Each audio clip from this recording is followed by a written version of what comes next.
You can't hear him? Oh, Like, there you go. meaning more. Should I repeat what I was saying? Because like someone said they couldn't hear me. Yeah. Okay, so like if I lived in Bangladesh pretty much and I had the choice to work for a multinational corporation or a like local industry, like empirics show that working for a sweatshop is the best option for people living in the global south, and they lead to higher wages and better working conditions according to the empirics that I've seen. So, if you're talking about economic imperialism, well, it seems like if we're going off of something like that you would see as like exploiting or like exploitation or like extracting natural resources, that seems to be improving the lives of the people in the global south. Um, And for okay. military Well, wait. imperialism, Let's wait, go what? one Okay, point at a okay, time. One point at a time. yeah. Okay. Okay. So you are presupposing that the only like that complete and utter destitution and sweatshop labor are the only two options for these areas. That's Mm-hmm. that's not necessarily true. How do we know that adopting a more egalitarian economic system won't then further improve uh, their lot in life, right? So while maybe they are being uplifted from their current or from their previous position, we have locked them in a position where there's no mobility beyond that, where there's no improvement beyond their productive capability for capitalist nations. We, and Mm-hmm. the data on global poverty backs this up. So the lowest quartile of poverty, like the lowest possible poverty threshold being $1.90, that is going down. But poverty thresholds that are set higher than that are all going up. More people are being That is not what I see because I'm looking at this graph right now. Hold on. I think I can copy and paste it. If I'm sending you a source, where should I put this? put it Uh, put it in the Discord chat. VC okay. text. Oh, okay. VC text. Okay. So, um, okay. Give me a sec. It's in a Google Doc I have, and I don't know how I'm figuring it out right now. Just give me a sec. I just have to copy the image. Okay, there we go. Okay, now it's working. Okay.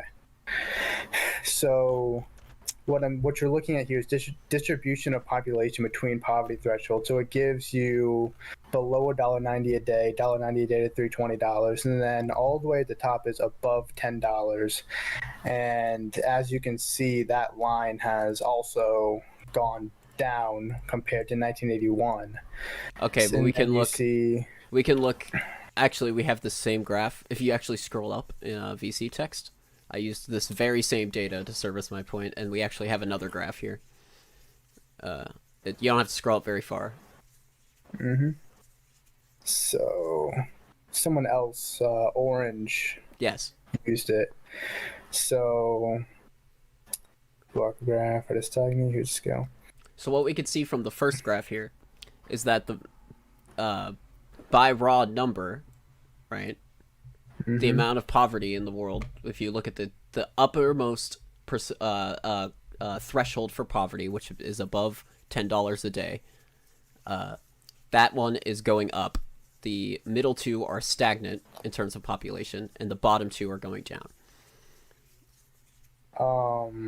Are you So sure you're not looking at? Hold on, because this is a very simple graph. distribution of. I mean, you're looking at raw numbers. Okay, what is this? So okay, And what even am I by the trying to graph say? you just cited, I'm trying to. I try to rephrase. I try to phrase what I'm saying correctly. That's why I'm like pausing.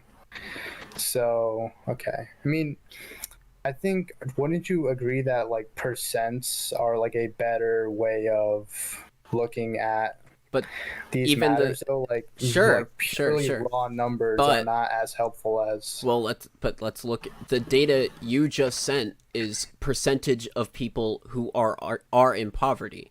So this still services my point.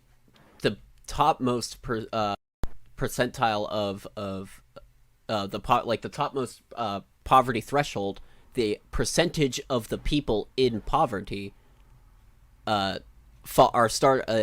percentage of people in poverty are is increasing for that poverty threshold.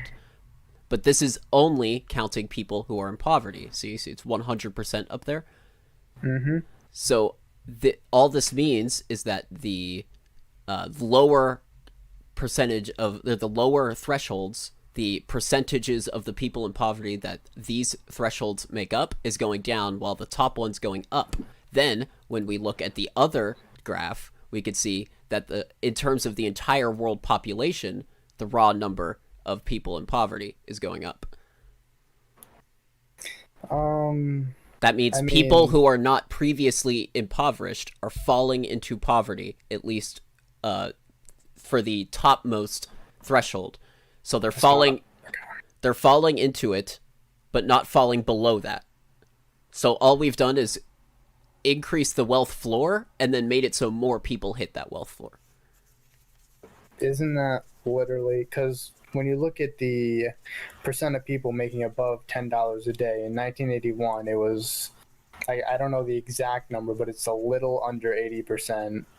And then go all the way back to 2015, that poverty number, the amount of people who would be in poverty under that definition has still lowered. And you can even see this in income distribution.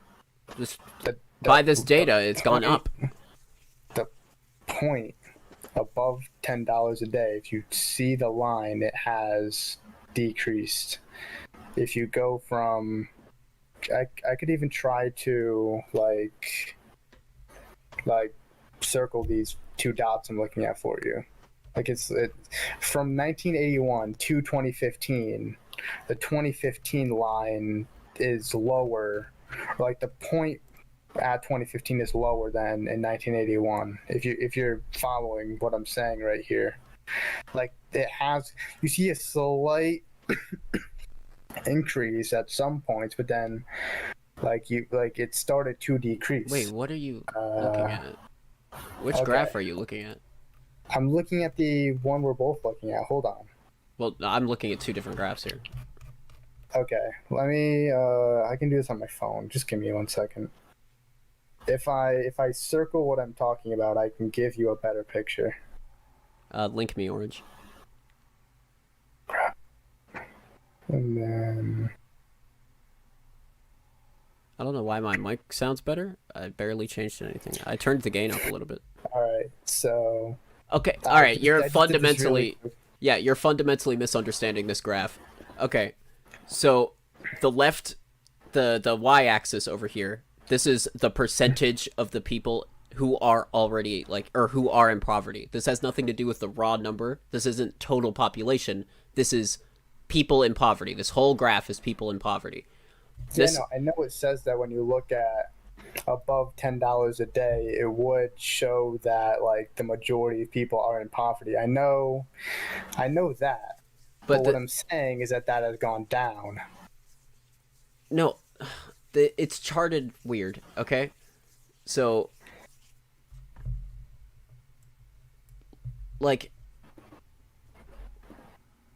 when you look at the rightmost part of the graph, right? Mm-hmm. So you see how these let's take we're just taking the slice for 2015, right? This is kind of half a pie graph and half a chart graph. So the y-axis isn't representing the actual number, right? It's representing it in proportion, as if a pie graph would be representing this. It's not saying that 80% or 100% of the people in poverty are living below $10 a day. You want to be looking at how much of the graph is being taken up by each color, as if it were a pie graph. So what this means is there's a higher percentage of people above $10 a day in comparison to the other thresholds. Oh, so what's it called? So there are more.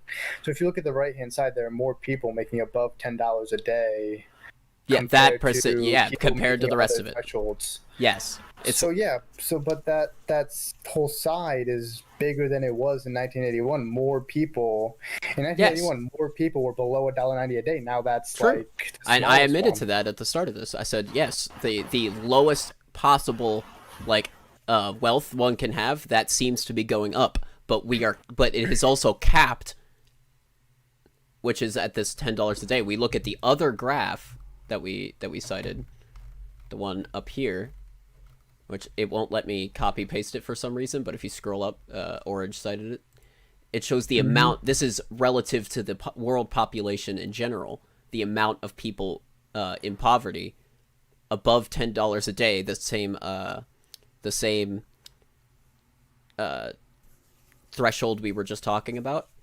Mm-hmm. That is going up by raw number as well, which means people are falling into poverty, falling into this threshold of poverty, not falling below it, but falling into this threshold.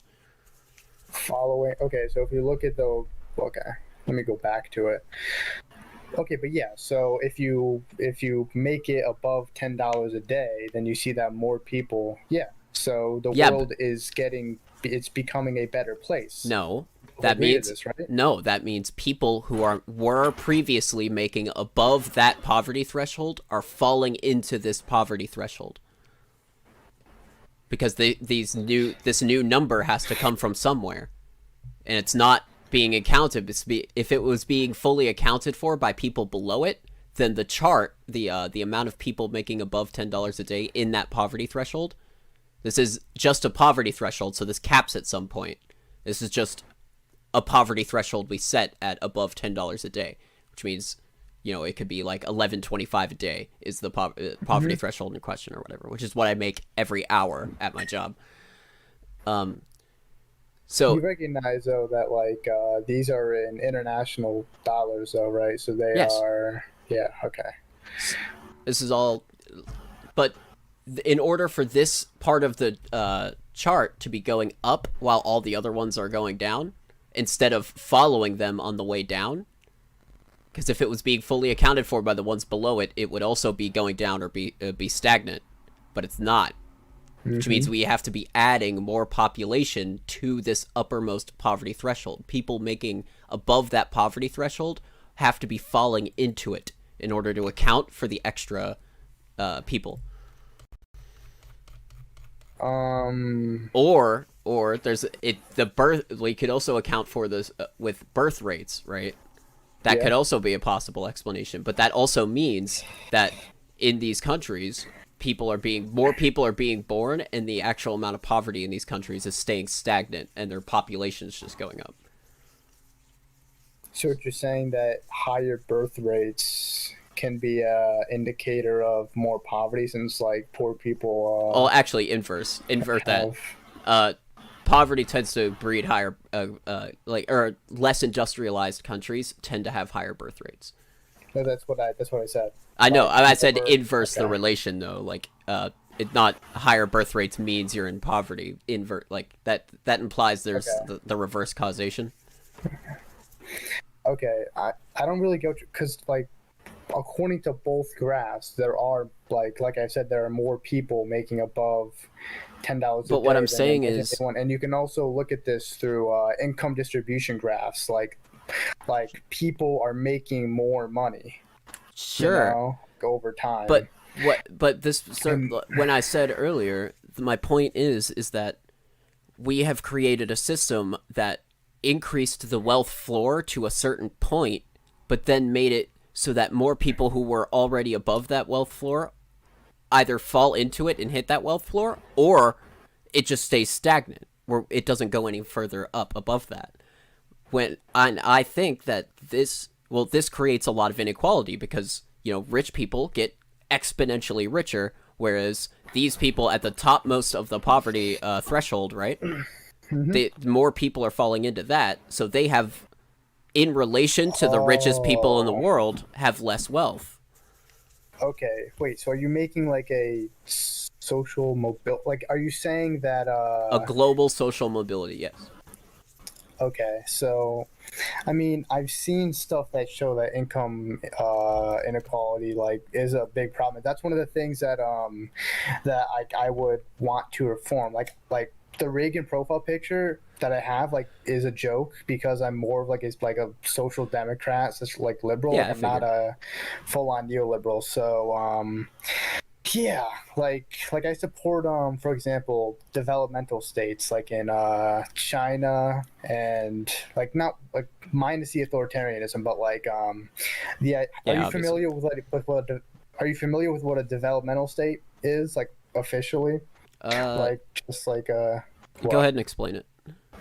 it's pretty much just like it involves like huge amount of government interference and like state intervention as part of like their like rapid developmental process. So like you've seen these the most in Latin America and Southeast Asia. So like China, Malaysia, Vietnam, and then you have like Brazil, Bolivia, Argentina, countries like those that have done like cash transfers, government intervention, stuff like that, you know?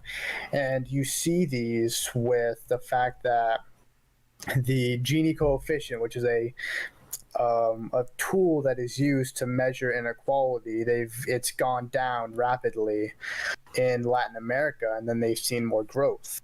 So yeah, like income inequality is like an obvious bad, Okay, but 1 second. Can I yeah, respond to something in chat? yes.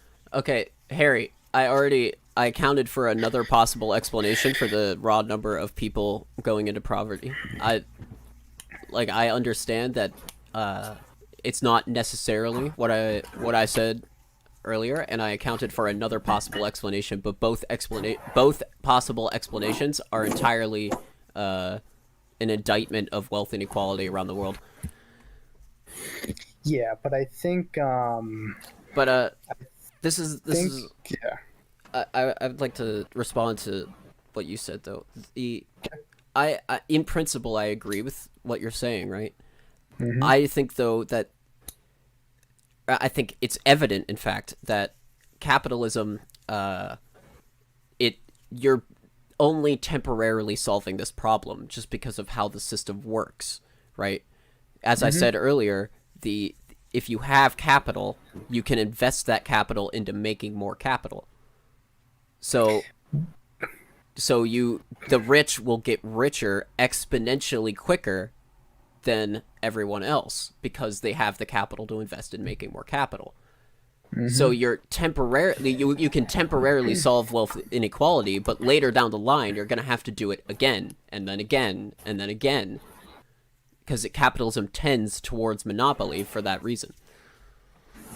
Um, I mean, like this is I think you're only pointing out a problem with like laissez-faire capitalism. Like I think capitalism can be reformed, and I think everything you're saying is like where the government steps in pretty much. Like we've done trust busting before, True. you know, we've done intervention to stop monopolies and massive wealth inequality from becoming too much of a problem, stuff like that. Like I think there are reforms we can make. There are so many things that the government can do to improve the lives of people, and I think a lot of socialists exaggerate like how much good, like or no, not exaggerate, but like they what's the right way to phrase it?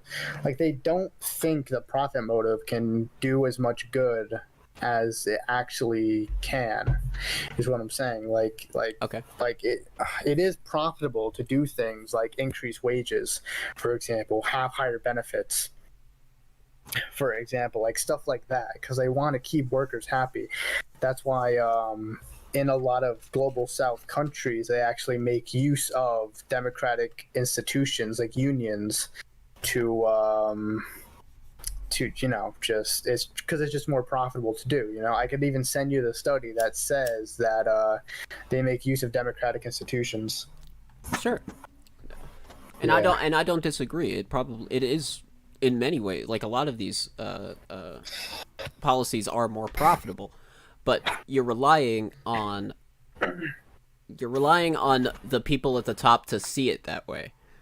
Like a lot of capitalism assumes that people are always going to be acting in rational self-interests, and they don't always do that. And that includes, the owner class, like the bourgeoisie, as we would call them in my circles. They don't always act in their own rational self-interest, right? And we Mm-hmm. could see that with things like, for example, the minimum wage, right? Mm-hmm. We Yeah. they don't. A lot of some companies do support the raise in the minimum wage, but other ones do not. Uh, so I mean, the minimum wage we can demonstrate economically is good for the economy. It is profitable even to the people at the top because it increases the velocity of money, as they call it. well, I think that's a bad example because I think the minimum wage is sort of a tricky one. Like, I know the studies that say, like, oh, what's it called? They're good in X, Y, and Z ways, but have you heard of the Lucas critique? No, I haven't. Pretty much a thing saying that, or it's a theory that pretty much says that it's naive to try to, what's it called? I haven't explained this in a long time. Let me remember. It's naive to try to like predict the effects of a government policy based on like historical data or like not empirics per se, but just like I don't know, yeah, like historical data, like previous points in time, because a lot of economics is human action based. I'm not trying to sound like an Austrian here, but like a lot of it is to do with human action. You can't really what's the right way to phrase it? Like it's like if you implement a minimum wage, who knows like how the market will react? Who knows how people will react? Especially if it's a like a 100% increase, like something we've never seen before to $15. Um, like that's pretty much what it says. It's like I could get the exact definition But for you if what sure, I was saying is confusing. no, sure, go ahead. But the thing about Okay. the $15 an hour minimum wage is most minimum wage plans to increase it happen over the course of 5 to 10 years, right?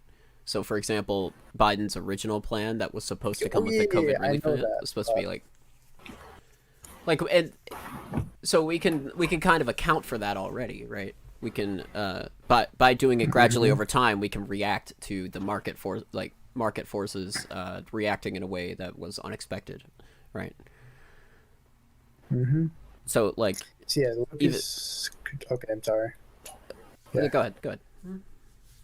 Okay, so the Lucas critique, named for Robert Lucas's work on macroeconomic policymaking, argues that it is naive to try to predict the effects of a change in economic policy entirely on the basis of relationships observed in historical data, especially highly aggregated historical data. And the reason why he says this is because, like I said, a lot of economics is human action based. So Mm-hmm. you can't really like predict that, Sure. so it's like not something you can factor in. So you have to be careful with something like the minimum wage. Like I'm not saying it's like this. It's going to be this evil policy because the Lucas critique exists, but I'm saying that it's something that you really have to be careful of implementing because the Lucas critique makes it very tricky.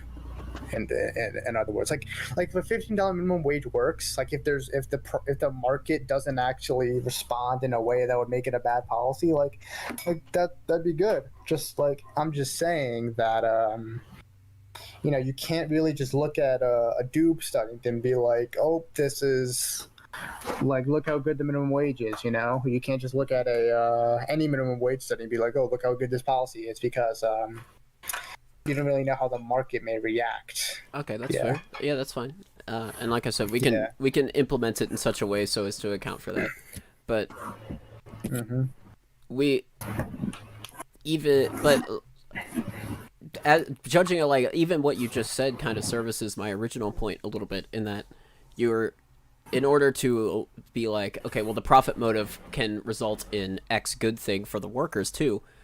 You have to be you're relying on like the owner class realizing that and acting in such a way, right?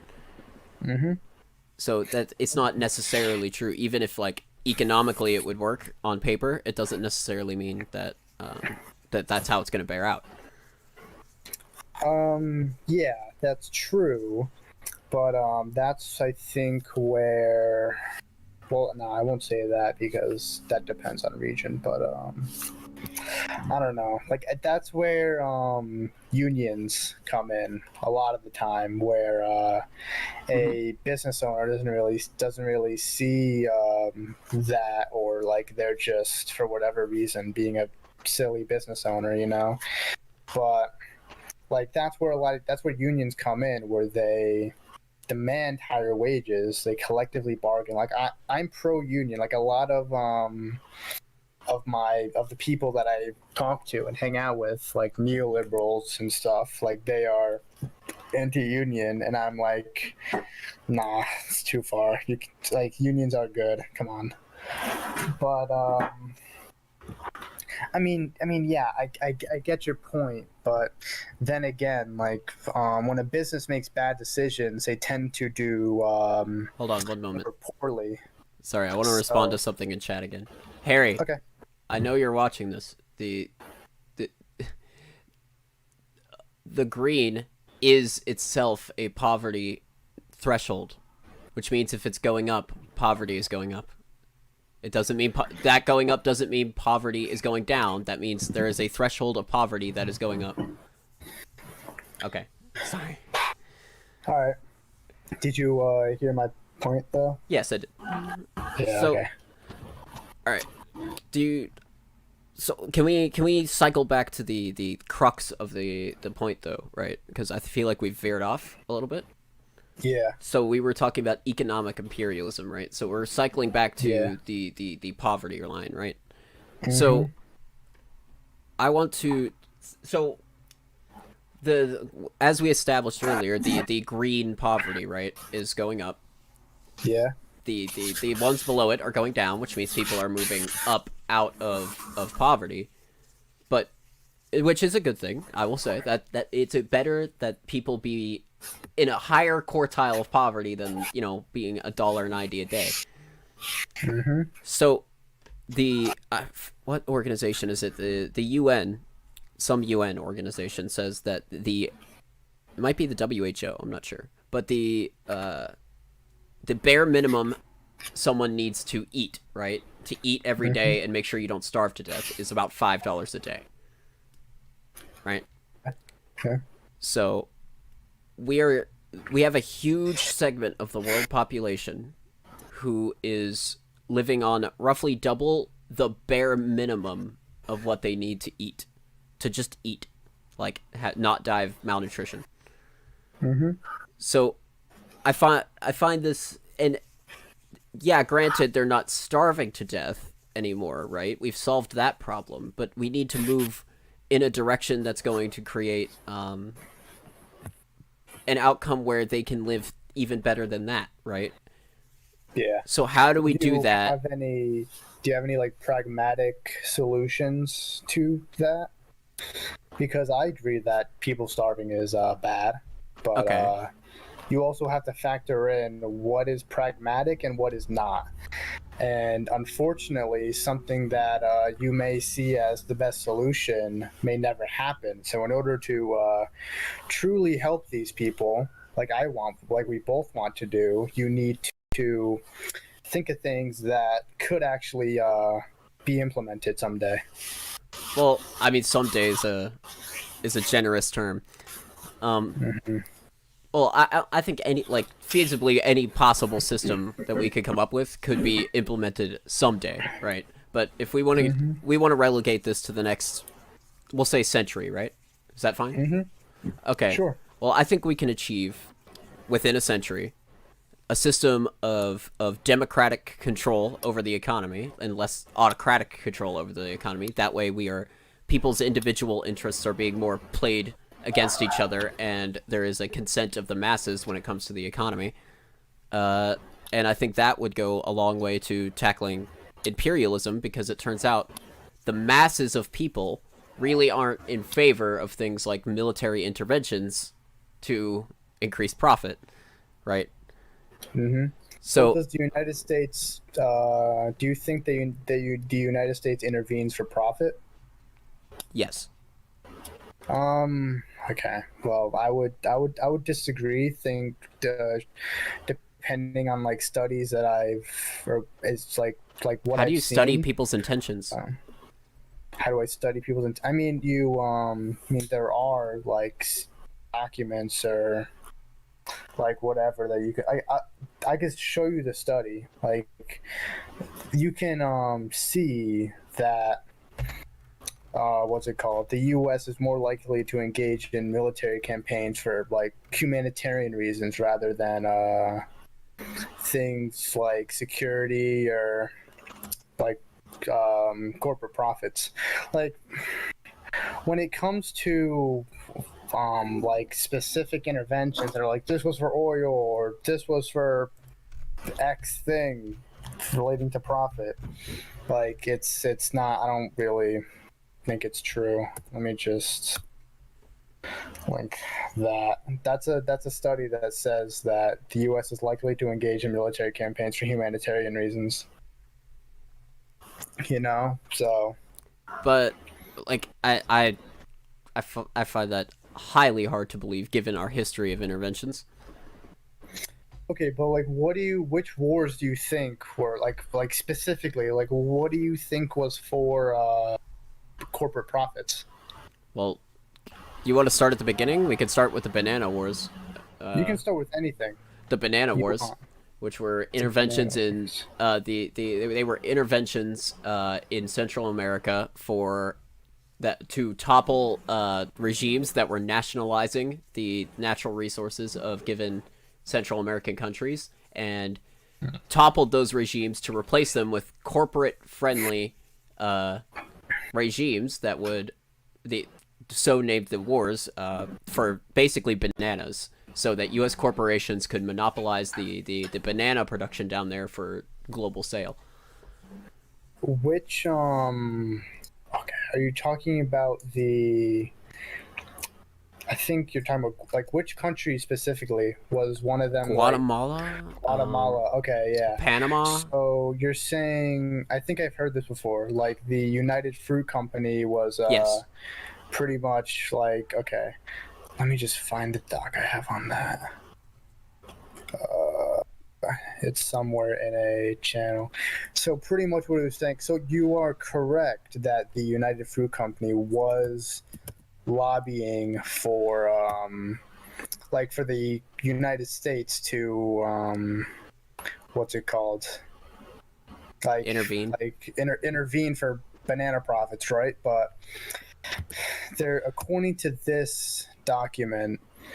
It says American commercial interests, particularly the United Fruit, intensified conflict between the United States and the Arbez regime and precipitated the disaster at Salama, but played only a contributing role in shaping policy. Truman and Eisenhower saw Guatemala as successfully curbing, or as saw Guatemala succumbing to communist pressures emanating ultimately from Moscow. The threat to American business was a minor part of a larger damage to the United States' overall security. So, like, you are correct that they played a part, but Truman and Eisenhower were they were more worried about curbing communist interests than whatever was good for the United Fruit Company, pretty Okay, but much. can I So, ask you a question? yeah. If that's not the deciding factor, but after the war they end up doing the thing they did anyway and profiteering off of these bananas, and it ends up being a net boon to this company, and the people of these countries suffer as a result. Does it really matter what the deciding factor was, or like what the deciding factor was, like what the intentions were, if the effect is X, right? Well, I mean, It doesn't I'm matter not, if the I'm not gonna be the motivation was guy. X, if the effect was X. I'm saying that I'm not. This isn't a defense of the Guatemalan coup itself. I'm just saying Oh, sure. if you're going to be like, oh, this was for profits and it wasn't, then like that is like that's something that I have to correct. You know. So and also. The But United like, Fruit I Company don't think it. they didn't profit at all from the coup because, as it turns out, it's more profitable to just trade with these countries, even if they were nationalizing industry. They still could have sent bananas for a profit, like in exchange for cash. You know. Sure, at the So time and in these specific material circumstances, that was the case. But let's let's keep moving right along though to the. We can even go to the Middle East, right? So, mhm. what happens in the Middle East right now is that U.S. U.S. troops didn't like. We didn't go into like a lot of people are like, what? We produce most of our oil domestically, right? Well, sure, Yeah, but that's not. Exxon takes this oil and doesn't sell it to U.S. citizens. They sell it to European countries and countries abroad, right?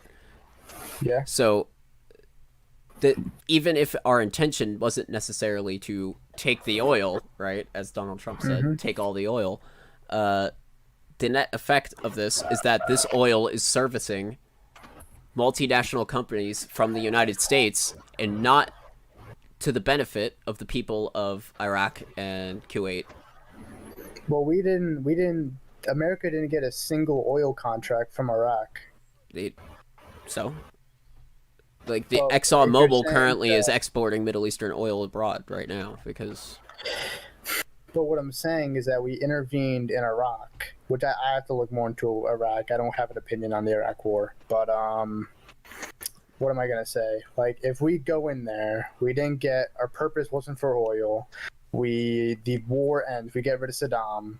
We still don't mm-hmm. have any oil. We import less oil from Iraq than we did pre Yeah, but that I 9/11. already preempted that. I know, but what I'm saying is that if we didn't profit at all from oil and it wasn't our intention, and still, you know, like then how are we to like in the specific Do you scope of oil profits? Like how did we? do you know what the petrodollar is? I'm semi familiar with it.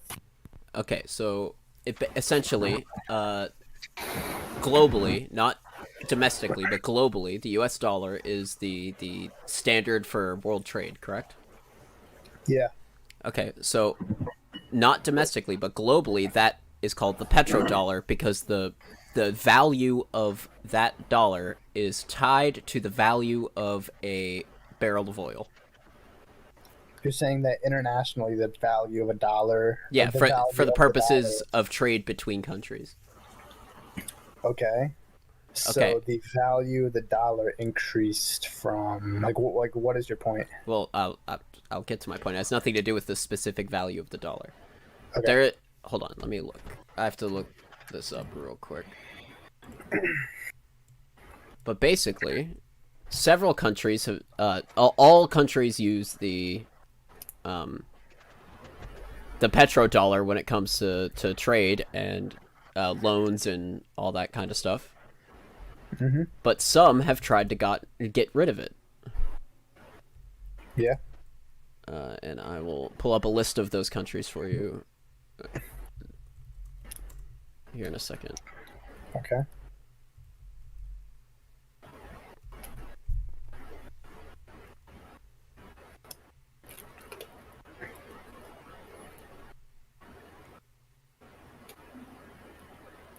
So,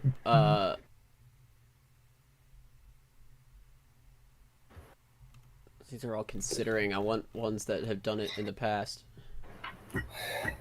That have tried not to use it or have like completely not used it. Both, because there's Okay. a correlation here. I want. Huh? So I can't find a full list, but for example, some examples would be Iraq, Libya, Iran. Noticing the pattern already? Okay, so you're saying that theoretically, it would be in the interest of the United States to topple these regimes. Well, yeah, and it's because they tried to get rid of the petrodollar, or maybe not. Maybe that was not the deciding factor, but that is a common factor in all of or most of the United States' interventions. Is they intervene in countries that try to or succeed in getting rid of the petrodollar for purposes of international trade and Well, stuff. wouldn't you also say though that correlation doesn't equal causation? Like you Yeah, can bring up sure. X fact and then say, oh well, since these countries wanted to get rid of the petrodollar, oh, that's why America, like you know what Gaddafi did, right? You know why Gaddafi was evil Yeah, in the I'm example I'm of well Libya, right? aware. I'm well Yeah. aware. I'm not saying any of these countries were doing good things like domestically. What I'm saying is that we have countries in the world where people do bad shit, okay? Mm-hmm. And then we have other countries in the world where people do bad shit and they also go against US interests. And those are the countries that the US intervenes in to topple. It doesn't seem to me to be for humanitarian reasons because there's a specific pattern of US interventions. I mean, like, um, Like, what about what's it Pinochet? called? We didn't intervene in Chile. Didn't we put Pinochet in charge of Chile? He did horrible No, shit. we didn't put Pinochet in I power. I I didn't. We helped a coup that was already happening, and then when we what's it called? When he got into power, he started doing human rights abuses, and we condemned him. So We sure, condemned his human rights abuses, and then we stopped sending military aid to him. but we didn't intervene, did we? We could have, but we didn't But we didn't like Allende. either. Yeah, He sure. was more of a Pinochet was too given the knowledge that the U.S. had at the time to make a decision. They saw Pinochet as a lesser evil. Do you get what I mean? Sure, And then there's also but then, are you familiar dude, with the Kirkpatrick doctrine? no.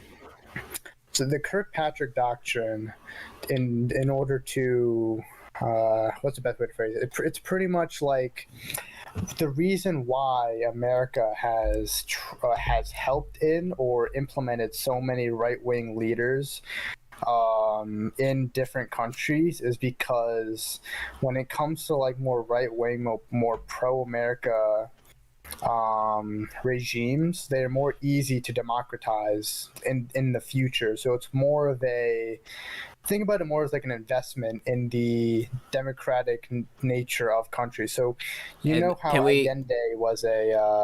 Is this? Allende was a communist, correct? A Uh, Marxist. yeah, I guess. But can I ask a question first? Is Yes. this doctrine like? Do they have data to back that up, or do they have some sort of like reason to think that, or is this the conjecture of like the people who wrote it? I don't know if I haven't read this entirely. I've read a little bit, but I have to get into the empirics. But this is a like an essay. It's either an essay or like a full-on study on the Kirkpatrick doctrine, and it pretty much like I've read a little bit of this, but if you're willing to read this, hold on. But like, It's on the Kirkpatrick doctrine, we also have a but we also have like examples of the U.S. overthrowing already democratic systems, like what is Iran. a okay? Iran was not democratic. Yes, it was. Mossadegh wasn't democratically elected. He Yes, he was was. no, he wasn't. We have him, and then we have Bolivia with Evo Morales. What's there's I'm pretty sure there was voter fraud in that election, but The UN disagrees with you, so the UN disagrees with me. The UN disagrees with me on a lot of things. I don't like dogmatically agree with the UN. yes, but the UN is an independent organization that's not biased in this regard. We did a coup in Bolivia We to didn't put do a in a coup in Bolivia. A coup is something that happens illegally. This was fully legal and within the process, within the the governmental process military of Bolivia. seizing power. It's not Did a we coup. militarily seize power? We The implemented the an interim Bolivian, president because the there military was of voter fraud Bolivia in the did. election. The The military of Bolivia carried out this action. We didn't. It was a I military mean, coup within Bolivia. yeah, within their own. Was that illegal? Did anyone find that to be like an It illegal? doesn't have to be legal. It's what it is. No, a coup has to be illegal. That is one of the characteristics of a coup. It is an illegal seizure of power. All right, whatever. I don't. That's not the point. Whatever. Okay. So we perform this action. We are clearly a biased party because we are the people who did the thing, right?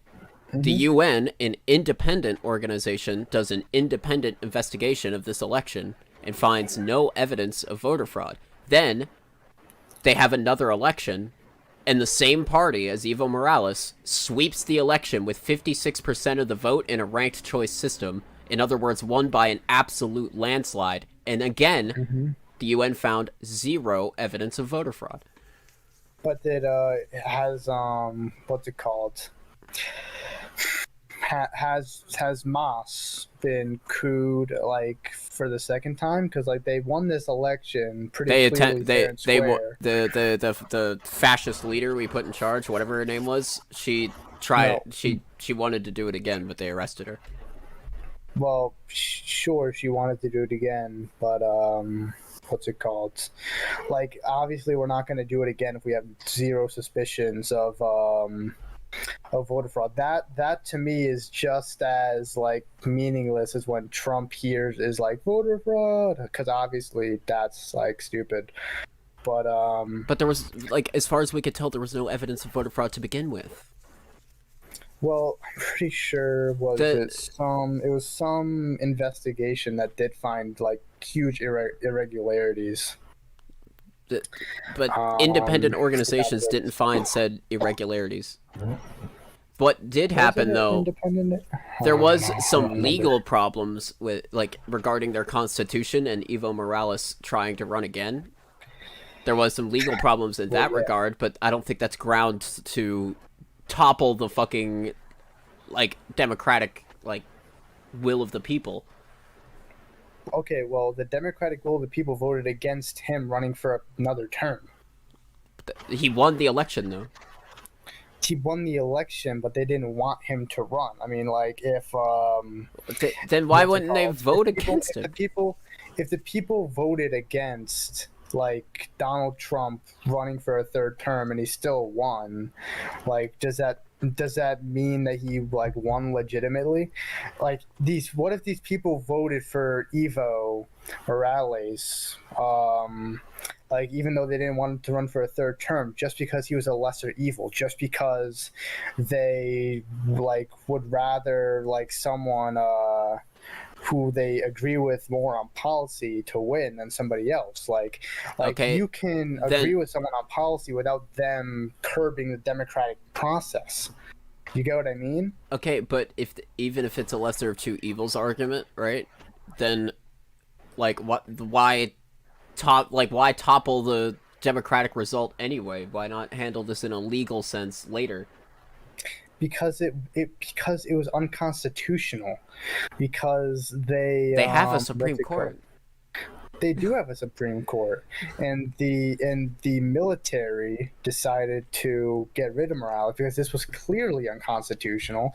Everyone could clearly see that it was unconstitutional. So like, yeah, obviously they're going to put in an interim president and wait for another election to happen with a different person that's not Evo Morales. And look, Moss won fair and square. I don't care. They won again. I'm not. We like. There's not going to be But some. is it What's the our? right phrasing? What? But is it out? Like the question is it our business to even be involved in this anyway? Yes, Why? because the job of America is to protect human rights and democracy Says everywhere. who? Says who? Says us. I'm fucking. Yeah, it Okay. says. I mean, it says us. Okay. Like we are the police of the world, and that is good. We are the. I want America to be the global hegemony because if we don't take the global hegemony, who's going to take the global hegemony? Like Russia or China or some other global superpower who's going to do way worse than a liberal democracy. Let me tell you. And so, like So in this instance, because even if we're talking about like lesser evils, you need to be pragmatic and recognize that America's interests are better than the interests of other contenders for that, police of the world spot. Do you know what I I mean? strongly disagree. I don't think You there's think, very much difference at all in terms of global. Like maybe sure domestically we are way better than China or Russia, right? Like domestically hmm we have much better or much better like policies regarding people's freedoms, regarding people like that kind of thing. Like, but in terms of like how we behave on the global stage, it's very hard to like distinguish between uh, America intervening in a country to topple X regime and Russia doing that. I mean, we've even seen this with the Syrian conflict. Like, I'm pretty sure Russia has killed like 3 times more innocent civilians than we have in Syria. But we the Like Syrian civil war, like part of that was our destabilization of the region anyway. So our destabilization in the middle. I'm pretty sure we were like. I'm pretty sure we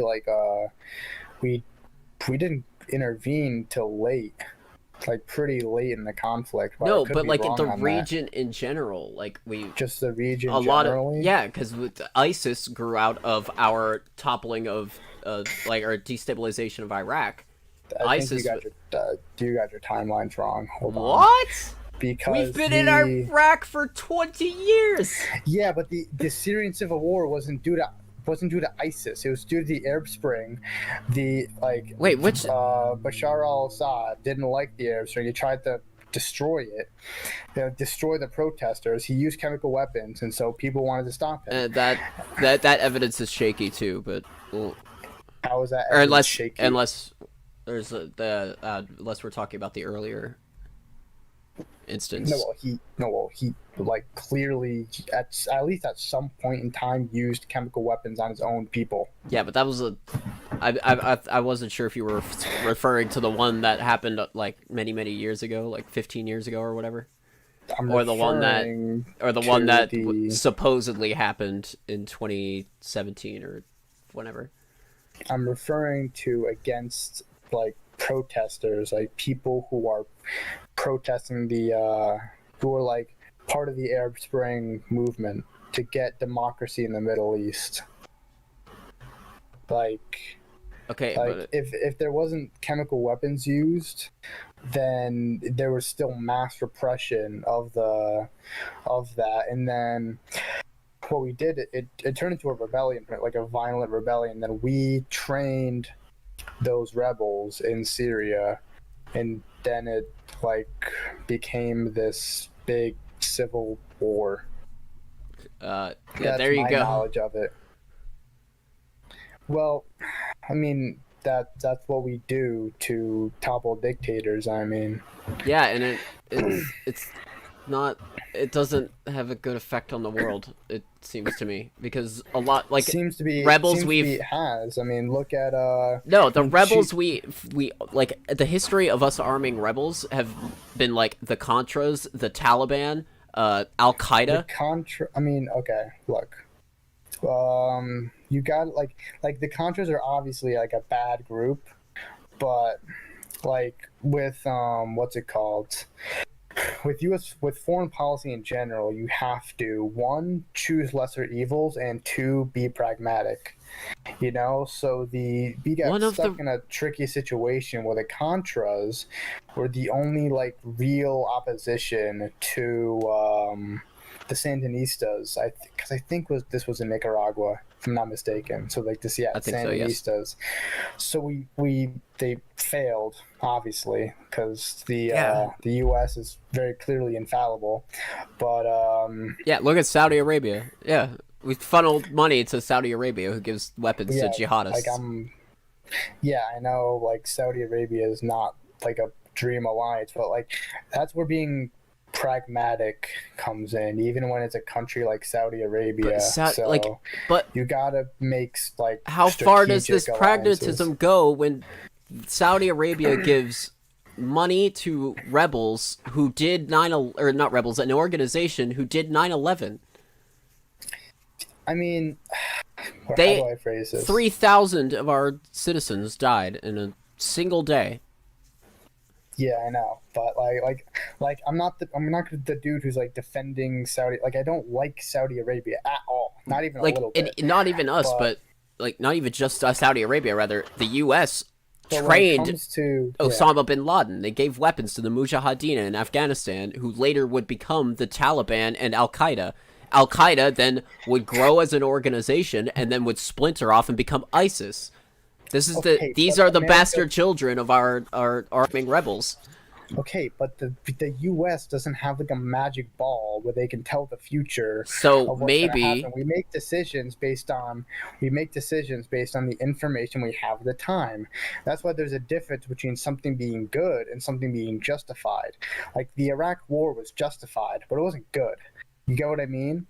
Like okay, we but had reason to go in there. maybe it's a problem that we decide we're the world policemen and we need to go and do all this like fucking these interventions and arm all these rebel groups because we can't possibly predict where this is going to turn out. If we can't do that, then how do we like why do we even justify doing this to begin with? Because like we topple Saddam Hussein and then fucking ISIS comes out and starts burning people alive. Like I mean, okay, but we've pretty much like ISIS is pretty much like it's gone in the Middle East now. It's heading over to Africa, but it still exists though, and so does Al Qaeda. I know, but we Iraq is more of a like what we need to do now in Iraq in the future is we're slowly trying to build up the Iraqi government and like just stabilize the region more and eventually, and you're kind of already seeing this, and you've like economically speaking we've been seeing this since the intervention or the invasion, that like Iraq is getting better slowly and the future for it is looking bright from what I'm seeing or to my knowledge, so it's how do I phrase this properly? It's like it's just looking much better for Iraq than if we didn't invade and kill Saddam. You get what I'm saying? All right, fine, sure. I'll even accept that. We could say that Iraq is trending upwards in some respects, but now with all these jihadist groups like fleeing from Iraq because they can't do anything there, they're just gonna go. You already admitted they already go to places like Somalia, Nigeria, Niger. Yeah, and that's bad. And I criticize what things that sometimes end up happening with U.S. foreign policy, But this like all resulted from the simple action of arming and training the Mujahideen to fight the Soviet Union. Like this butterfly effect, where now it's affecting places as far away as Nigeria, as far away as the U.S. shores, even. yeah. And do you like we make mistakes, but like you got to remember that well, this is a little like off topic of what we were talking about, but I remember you saying earlier that we are the reason for the destabilization of the Middle East, like which is I mean, not that's true. true. That is true. That is Like that is not true. Iraq was You not can go like to the this you under can track Saddam. the instability. You can track the instability of the Middle East back to the Sykes-Picot Agreement, where the European Oh powers yeah, pretty sure. much did what they did to Africa and like drew borders like Yeah, I agree. stupidly, which But that caused the I'm t- like destabilization in the Middle East, not America. It was no, much I it was agree. I much agree. less Okay, okay, visible. okay. Can Yeah, I agree yeah. with that. But what I'm saying is like in a microcosm, right? The thing that was holding Iraq together as a state was Saddam Hussein, and we came in and hit it with a sledgehammer, and out of that comes ISIL or ISIS rather. and Hmm. and Al Qaeda comes into the region, and even Hezbollah, I think, has seen a resurgence in the region. So Yeah.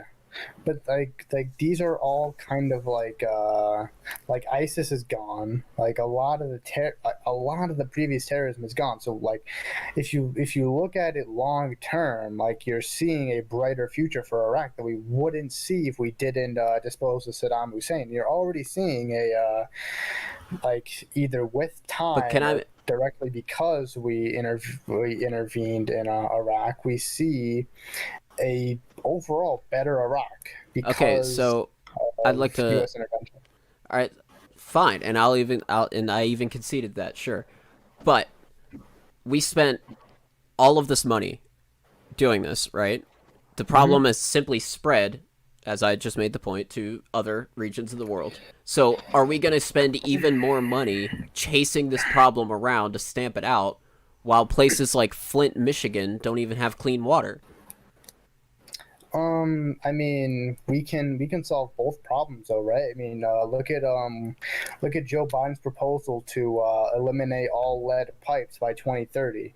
I mean, isn't that where the water crisis in Flint is coming from? Like Sure. terrible infrastructure when it comes to piping. So what you're seeing is like both things happening. I Is mean, we are at least in today in the present day proposing lead pipes like being completely eliminated. We can also do like operations in the countries where ISO went to, but and what? it's far from, like, lead piping is far from the totality of America's domestic problems, though. We have a I problem with our recognize that, we have a but don't problem you with our think we would do a lot healthcare, of our good? education, Yeah. our, like, we have hundreds of billions, if not trillions of dollars that need to be spent here. And the Iraq war, by whenever everything, like, all told, when all the debts are paid off, I forget how much it's going to cost, but it's in the fucking trillions. I mean, but we can do both. We can. Can we I'm really saying like spend we. trillions of dollars here and trillions of dollars intervening overseas? I mean, we just How don't. many We trillions just of need to dollars spend do we not have? okay trillions of dollars over what span of time in Iraq? For Would you say? Iraq, I think it's like 27 years or something. Yeah, 27 years, like trillions over Or 27 here, years. So yeah, well, let me verify that real quick because I'm going from memory. because our budget is 4 trillion. Biden's proposing 6 trillion. I mean, like we can even deficit spend too. We can even sell bonds. We can Oh, I even agree with that. do stuff like that. We just need to maintain a stable debt to GDP ratio is the problem. So And can we like do we that? can yes, Okay. we can do that. You also have to recognize that Opinion. Oh, fuck a lot this. of military operations pay for themselves because like we have to manufacture everything that we use for war, and that creates a lot of jobs. That is to some extent profitable, not profitable for every industry, but to some extent, like it creates jobs, objectively speaking, you know. And so a lot of it pays for itself, kind of. And then that the same thing is true for a lot of policies that we failed to implement, like a public option, for example. Like a lot of a public option would pay for itself because you are lowering the price of prescription drugs. Because, like, okay, the goal I agree with that all we of this. You don't see, have to argue I know, this but to me. I need to make a point. The thing that we need to do when it comes to healthcare now is make it more elastic. So, introducing a government option, allowing foreign drugs. I forgot the last point. Oh yeah, letting Medicare negotiate down drug prices further. So, yeah, like the point that I'm trying to make is if a lot of the things that we're doing, like military campaigns, you know, rehabilitative prisons, public options, stuff like that.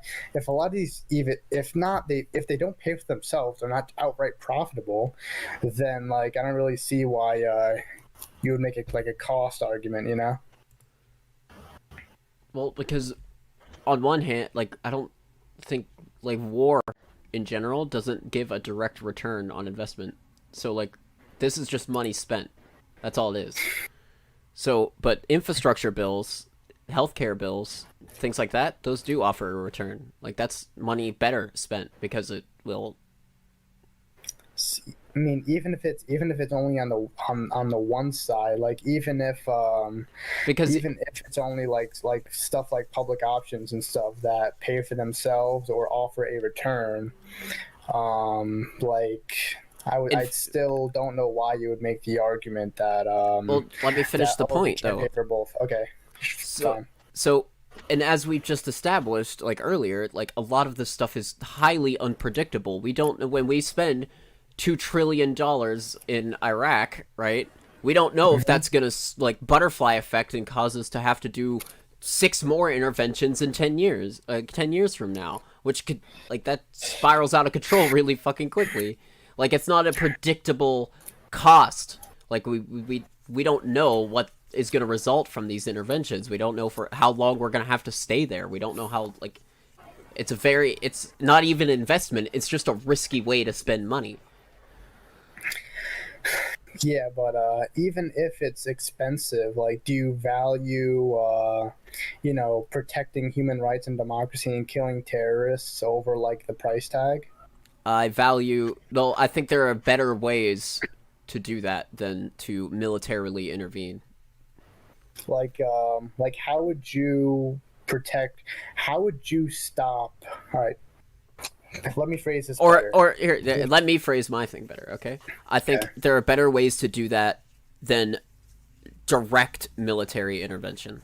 Okay. All right, so okay, I can still ask my question. So if you, let's say you are George W. Bush in 2003, and you have to dispose of Saddam Hussein because a number of reasons. He was breaking CIFCA's treaties. He's building weapons of mass destruction. He's committed numerous genocides and crimes against humanity in the past.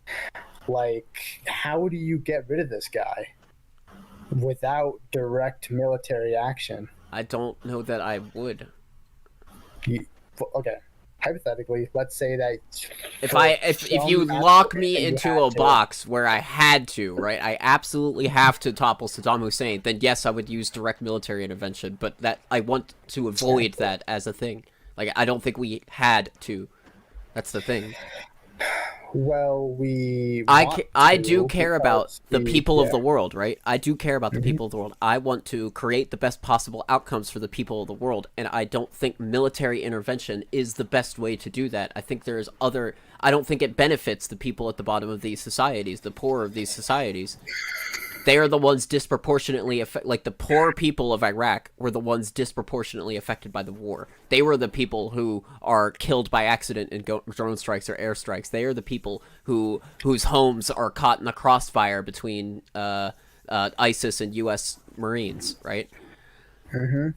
I So understand. I I want to understand help that. them Yeah. in a more material, economic way, right? Like Well, wouldn't you argue that, or couldn't I make the argument that if we, let's say, the alternative to getting accidentally killed by a drone strike is either getting killed by mass government repression or even another genocide, let's say, of the Kurdish population or maybe even another group, uh, isn't things like government repression and like terrorism in the region more deadly than like American drone strikes? how many people? Whoops. Uh, maybe I don't know. I'm looking it up. Yeah, because this isn't the number for Iraq, but generally speaking, like a very small portion of our drone strikes kill civilians. And then if you look at the like the absolute like atrocities, the crimes of Saddam Hussein, like just like the genocidal maniac that he was. Like I don't really know if a continuation of the Saddam regime would have been less deadly than the civilian death count of Iraq due to America directly, or or the terrorism, you know, like because by the way, I don't defend the occupation of Iraq. Like that was like bad. Like post, like how we treated post Saddam Iraq was like dumb. So I just wanted to clarify that. Okay, that's fine. Yeah. Okay. I just want a raw number. Thank you. This site Yeah, was like Google. the site was like it's like 0.9% of the Iraqi population were killed by Saddam Hussein. That would be equivalent to 1.9 million fucking U.S. citizens. It's like, just give me how many fucking... Yeah. Stop! Stop! Google. It can be difficult sometimes with Google, man. I don't know. Yeah, I know.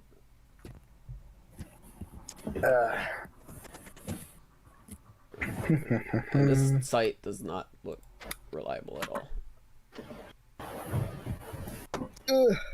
Is there a Wikipedia article or something? Oh, the 2003 invasion of Iraq. Yeah. I don't think it has the correct number though. Hold on. Oh fuck. Okay.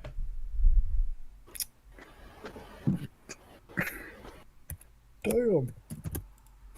Iraq.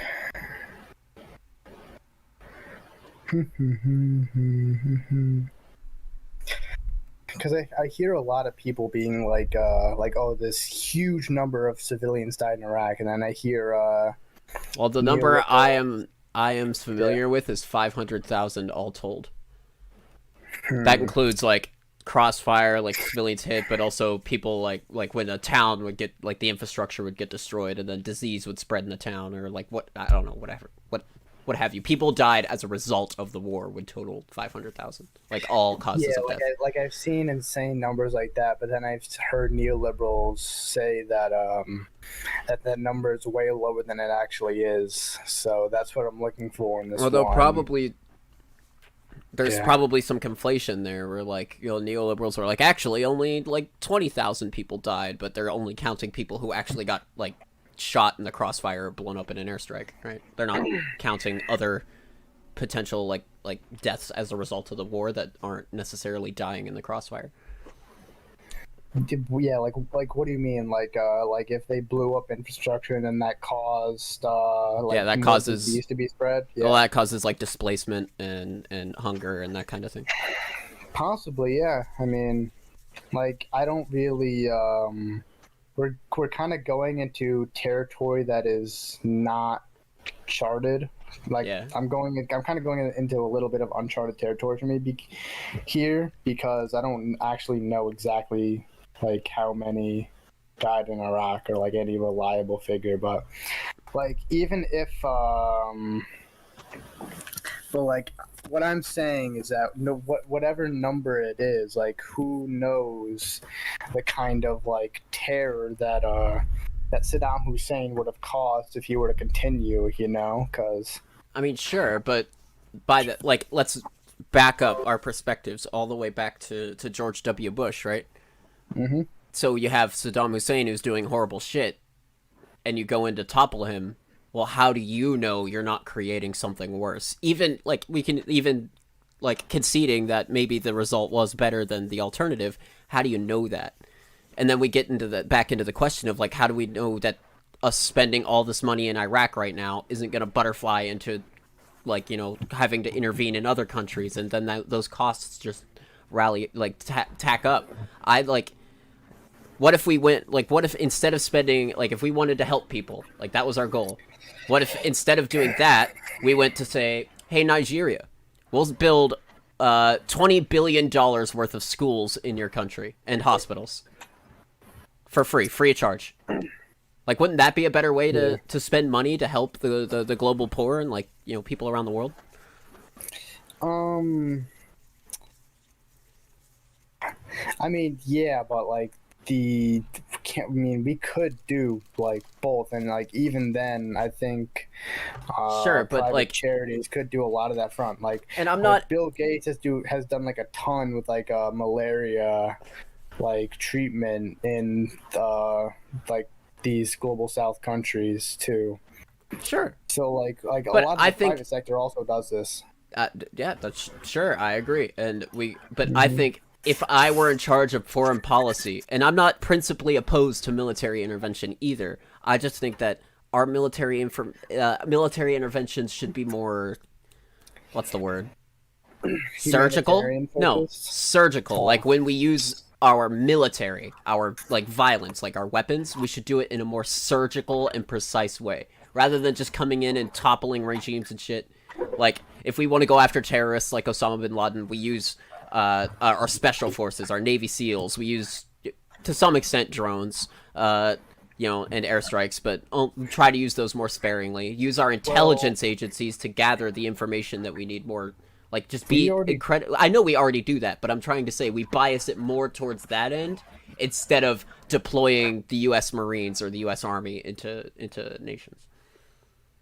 well drones. Well, the reason why we started doing a ton of drone stuff is that Yeah, for that reason, because we they thought, were they're more precise, and they're more yeah, they're just better to like lessen civilian casualties. So yeah, sure, yeah, for that reason. But like, it's not necessarily that I think deploying U.S. Marines necessarily increases civilian casualties every single time, right? Like, because U.S. yeah. Marines are extremely well trained. They're like battle hardened. Like they're an elite fighting force to be sure, and they're pretty good at not shooting civilians generally. There's exceptions to that, but generally. But but it's even about then, like they are still prone to like natural human error, though. Correct? sure. Which like drone strikes are much less because and they're also better from a mental health perspective. Like, would you rather like let's say you had a like one drone and then a team of like 10 Navy SEALs, like would you rather Well, just a the drone reason strike I do the exact same thing, or a team of Navy SEALs do it but then they suffer PTSD the after? thing is You know like, what I mean? how do we like? Do we do a drone strike in the middle of a city? Um, that depends because a lot of terrorist groups, such as Hamas in Gaza, for example, they use human shields Yes, in but densely that's what I populated was saying. areas. Yeah. What? Perhaps, or like in that situation, it's probably better to use infantry than high explosives, Well, we especially white phosphorus, because I know Israel uses white phosphorus in Gaza, and it's fucking they disgusting. don't use it on civilians. They That doesn't matter because white phosphorus is a toxin that they are leaving in that area. but they don't do it in densely populated areas. They do it in places where they don't think it's going to harm civilians, which like they abide by international law in that respect. But that doesn't mean that it doesn't harm civilians, and it does. And that If can it's like yeah. white phosphorus poisoning can be like can affect like the reproductive system and shit too. So like that the effects of that are long reaching too, like into the Okay. future. Okay, well, if you use that logic, then technically one like terrorist dying is actually like an infinite bloodline of people also dying. So like I wouldn't really use that No, argument. that's not the same thing. Okay, so like you kill a terrorist because they're a terrorist, but then an innocent civilian contracts like white phosphorus poisoning, and then their child has birth defects from that and is infertile, like someone who had nothing to do with the conflict at all whatsoever, and not only are they affected, but their children are affected. Okay, but Gaza is all civilian densely deaths and populated. They're very civilian packed. injuries. True. What civilian deaths and injuries are obviously like a tragic thing in war. But if they use white phosphorus in a way that abides by international law, which they do, like like you just nothing you can really say. I mean, they're trying their best. Like they're not deliberately using it on civilians.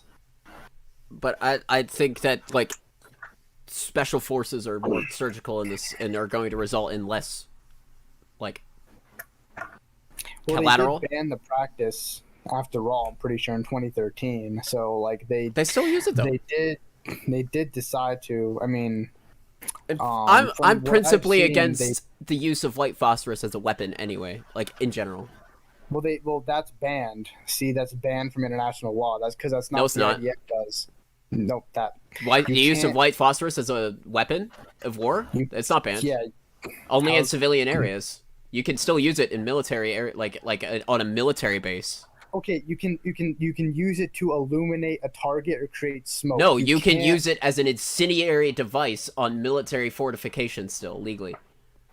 Yeah, but you can't throw it at a civilian. No, To kill yeah, for the but purpose of killing them. what I'm saying this is a digression. I'm against the use of white phosphorus as an incendiary device in warfare entirely. Like full stop, even military targets. Okay. Um, Because I don't think like that's horrible. I mean, if you're using it correctly and you're doing everything you can to make sure civilians aren't dying, then like I don't really see We're the burning people to death. accidentally, and we're trying our No, best. that's no. I'm saying use as a weapon, an incendiary weapon against military targets is still legal under international law. You can still do that, and I don't But think it should be. But Israel doesn't use it No, that I'm way. saying this is a digression, dude. Like we're digressing from the Okay. point. All right, my bad. But Sorry. okay, then we agree. Okay, cool. Didn't the Okay. police use white phosphorus against civilians during BLM? Yeah, as a smoke bomb. Yeah. Okay, I don't okay. care Can for I explain police. something to my chat? Yeah. Okay, so white phosphorus is used in like multiple different ways. It can be used as an incendiary weapon, like if anyone here who's played Spec Ops: The Line, you get that mortar and you use it on all the people and they all burn to death, right? Or it's used in flares. So you and particularly flares that are launched out of like a grenade launcher, you launch it up into the air and that like illuminates the area, or it could be like a rescue flare or something. Or you can use it in smoke grenades. It's used in smoke grenades to create a smoke screen, and that's how the police were using it. Was to create where they were using it as, like for flares and smoke screens. So white phosphorus has applications that aren't burning people to death. It like there are applications outside of that are morally okay. Yeah. Yeah. Then I guess we agree. Yeah, on that. But But to go back to the original point, like when you're talking about airstrikes in civilian, like densely populated areas like a city, like what the military would do in that circumstance in order to not get charged with like indiscriminate killing of civilians is they exhaust every method of evacuation from these areas, so they can do a range of things. I don't know what specific tactics America uses, but from what I can tell you, what Israel does and what they do is similar to the U.S. in many ways. They send SMS messages, they send leaflets, they use roof knock bombs, stuff like that. yeah. And so, yeah, when you exhaust every, yeah. But I was gonna say, like, I just don't. We could do all this shit, and for one, doesn't like tactically isn't that like bad too because it just alerts the terrorists that are hiding in the building that you're coming, right? Well, not always, because for example, with an SMS message, like you can if you text the civilian and they the terrorists are not going to hear that, Well, they might if they're hiding amongst like an apartment building. Chances are they might form connections with some of the people who are sympathetic to them in that apartment building who can tip them off. Well, for example, okay. Okay. When I'm saying this, I'm not defending the bombing of the AP Al Jazeera office in Israel because there's not a lot of information yet on that. But True. what we do know is that a lot of the they used a lot of the evacuation methods that are typically used to get these journalists and such out there, and then they strike the building. We don't really know if the terrorists hear that pretty much. We don't I don't think the But like what's it leaflets, called? I don't think sure, this surely alerts. they would be able to, and roof knock bombs, depending on where they're Well, hiding. yeah, depending on it's a multi-story building, so who knows? Yeah, If well, if you they're do it, it at if you do it on the top floor and they're at the bottom floor, well, yeah, yeah, yeah. maybe. That's why I said Yeah. depending. Like if they're in the basement, I guess that wouldn't really matter. But if they're, you know, on the top floor, then they would be like, oh shit, we're about to get bombed. We should probably skedaddle. Yeah, but I don't know. I just haven't really seen any basis for that concern, but it's something that I probably should and could look into. Okay. You know. Well, but the other problem I have with it is I feel like we could use special forces I think special forces as a tool are underused by our militaries. Like we deploy airstrikes in these densely populated areas, and granted we do take precautions to ensure that civilian casualties are minimized, but we can minimize them even further if we took a military doctrine that was less biased towards airstrikes and more surgical, even more surgical than that. Well, I can even show you an article by the Atlantic that shows that what's it called? Having drone strikes and airstrikes, due to the fact that there's more surveillance and more precision, they minimize the amount of civilian harm. Sure, I said this but before. we're gonna get into some weird alternate timeline thing, right? So imagine I think a part of the reason airstrikes are better than other methods for minimizing civilian casualties is because that's the direction we chose. We invested hundreds of billions, if not trillions of dollars into all of this technology for airstrikes, whereas if we had done the same for special forces, I think it would have had a better effect on civilian casualties because we would have developed technologies, doctrines, and tactics that are centered on that, right? I mean, I would believe that if I saw it. I don't really know because I mean if I think We can't even in know, but theory, theoretically speaking, there's just so much more room for natural human error with special ops. No matter how hard they're sure, trained, okay, and but even more training could maybe even hurt them if you do it wrong, you know? here's the thing though. One special forces operator making a mistake during a raid and killing a civilian is better than the destruction of infrastructure and stuff that results from airstrikes.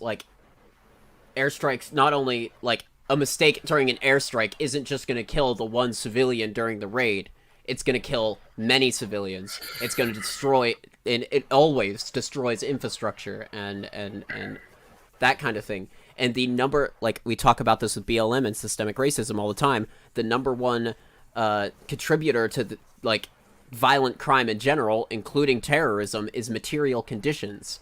You want to increase the material, increase the make better the material conditions for these people in the long run, so as to reduce the amount of terrorism in the long run. Less people will turn to terrorism if their needs are being met and they're not living in destitution. So airstrikes run counter to that. In the immediate term, they help, but in the long term, they are more destructive than other methods. I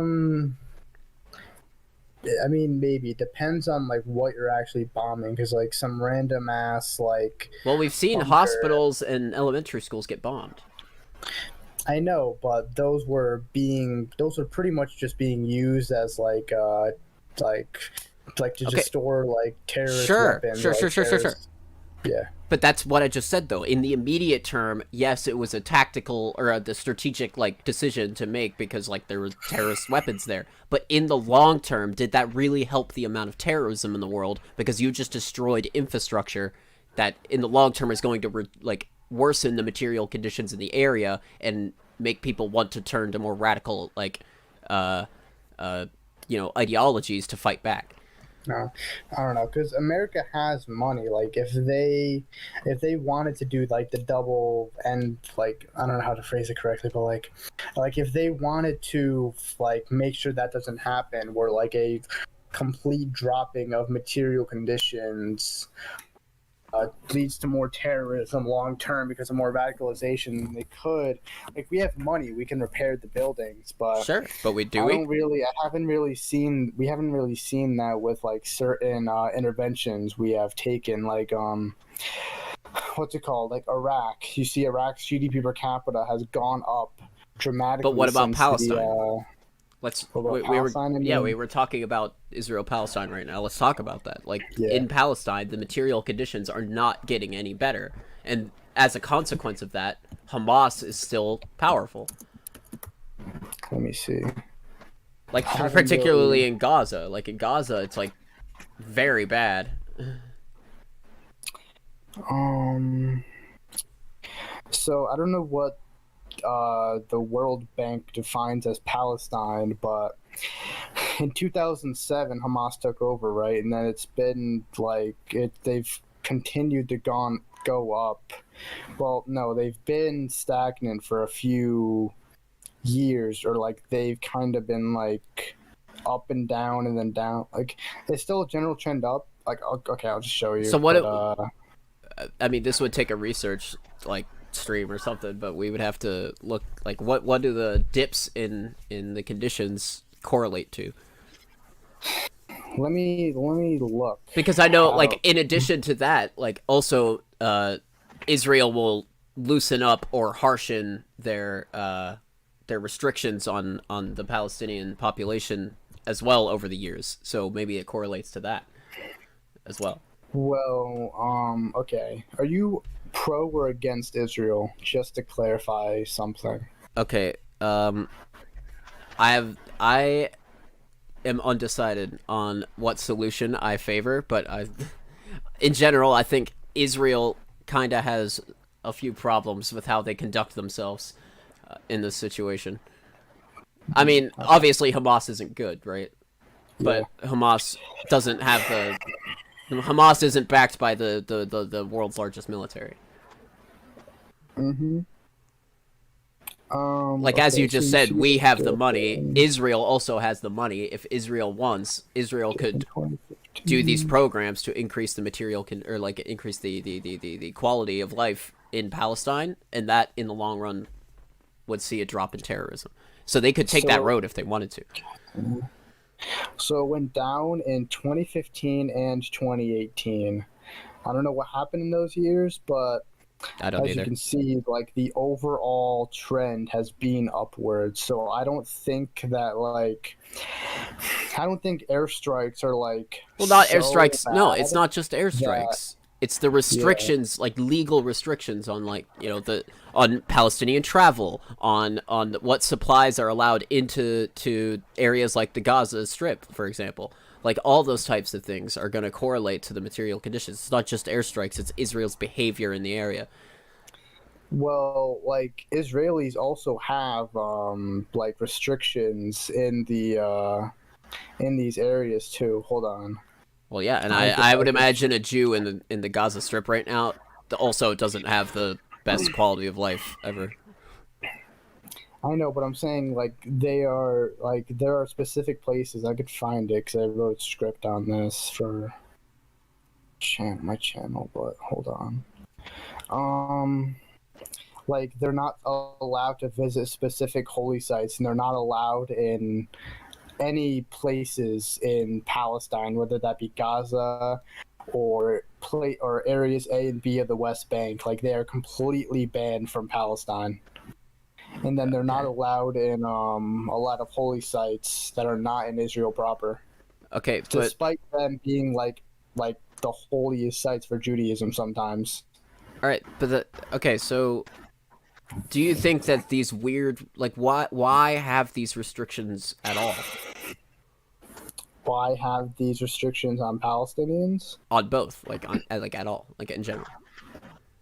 Oh, for security reasons for both people.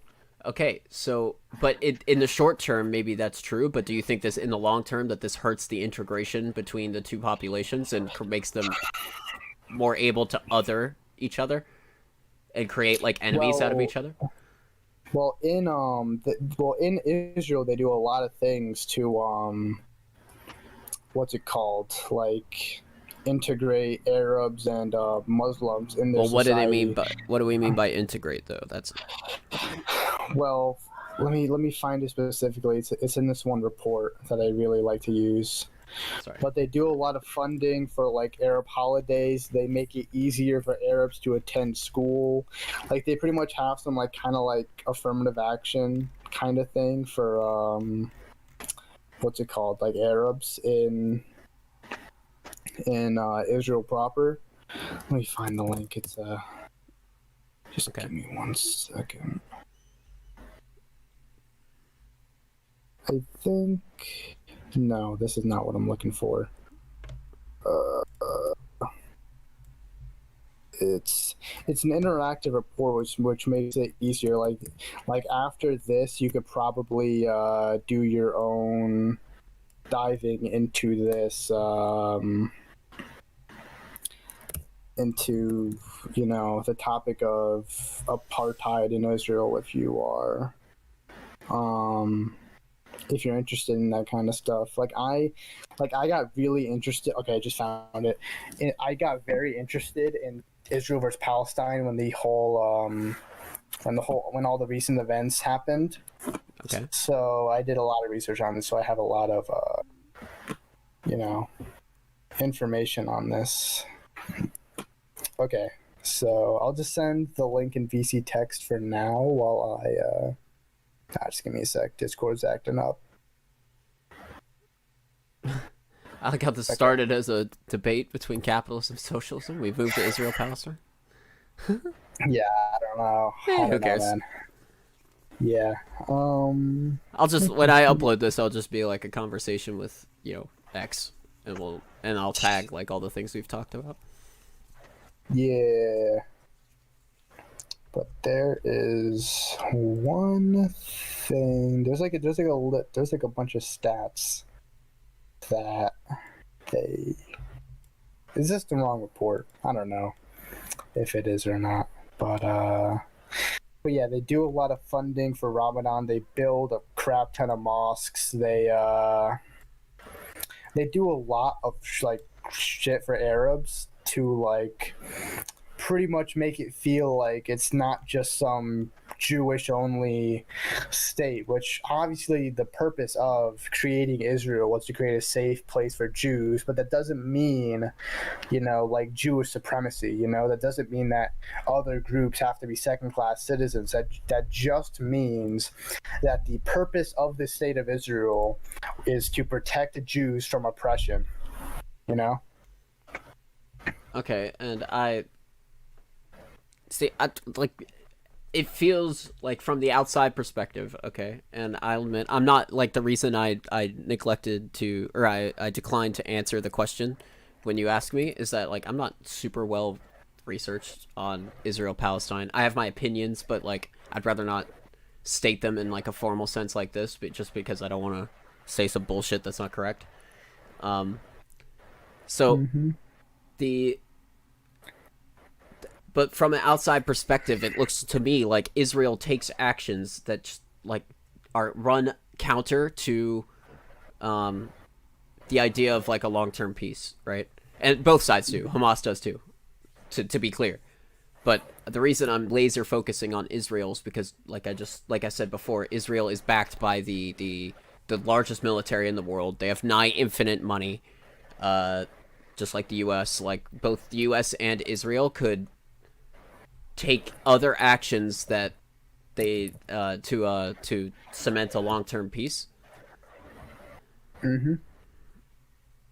That Well, when it comes to like getting peace in the region, like that Palestine has rejected peace deal after peace deal, well, even what's like the why? even the most generous what's What it called deals is in there the a world, well? What's the like they've declined. they Yeah. they have to have a reason. What's the condition of that peace deal that's causing them to not want it? I don't know, because with the 1935 Peel Commission, they had 80% of the land that was drawn among ethnic lines. So in 1935, it was pretty much like, this is where the majority of Jews live. That's where the Jewish state is going to be. And these are where most of Palestinians live. This is where the Palestinian state is going to be. Seems like common sense. Apparently not Well, to the Palestinian Authority, well, but I there don't know. we've seen though that well, for one, I'm pretty sure at least Hamas said they would accept a peace deal if it has the 1967 borders, right? Uh, and we've The heard no. 1967 borders. Yeah. In 1967, that's when Israel was like triple its size. That's when they No. They annexed mean like the that. official. Like, hold on, I'll look. Oh, okay. Like the official recognized borders of Israel at the time. So I got confused because that's when Israel was like the no. entire.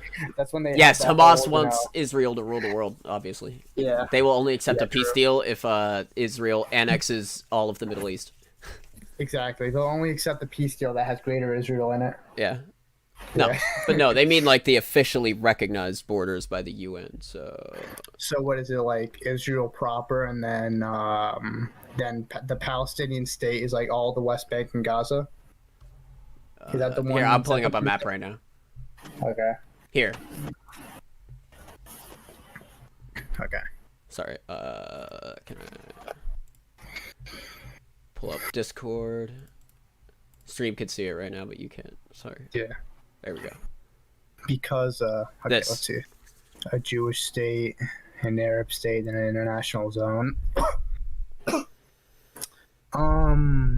Yeah, that's not sustainable for Israel. Did Israel deny this? Uh, as far as I This? know, they declined to comment at all. Oh, yeah, because if I was Israel, I would not accept this either. Okay, so Because any like particular reason? because the reason for, because you know how there are a lot of West Bank settlements, right? Yeah, sure. So Israel's concern when they started these was, one, a lot of Jews who were ethnically cleansed from the West Bank wanted to come back. Like, and when I say ethnically cleansed, I don't mean like 1,000 years ago BS. Like, a lot of these people were literally born in Yeah, communities in the West Bank. They were yeah. displaced by Jordan, and then they wanted to come back. So then the second concern was security. So do you know what Israel proper looks like, right? Like, it's like this thin little country. Well, one of the concerns was that they were too like thin vertically, so they wanted to expand their territory. So it was way harder for the Arab states, if they ever wanted to invade again, to like split them in half, and like what it seems like in But I this have a deal, contention like against this, right? they're almost cut in three. Okay. But the thing is like Israel's already like infinitely more powerful than all of the states surrounding them combined. Like they beat all of them in a war at the same time in Well, 6 days. I don't okay, think well, I don't like, think there's a feasible military threat to Israel that Israel couldn't just handily crush. okay, but what if they were split into three parts though? Would they be as strong? Like, Well, a lot of this their is military literally. power is air power anyway.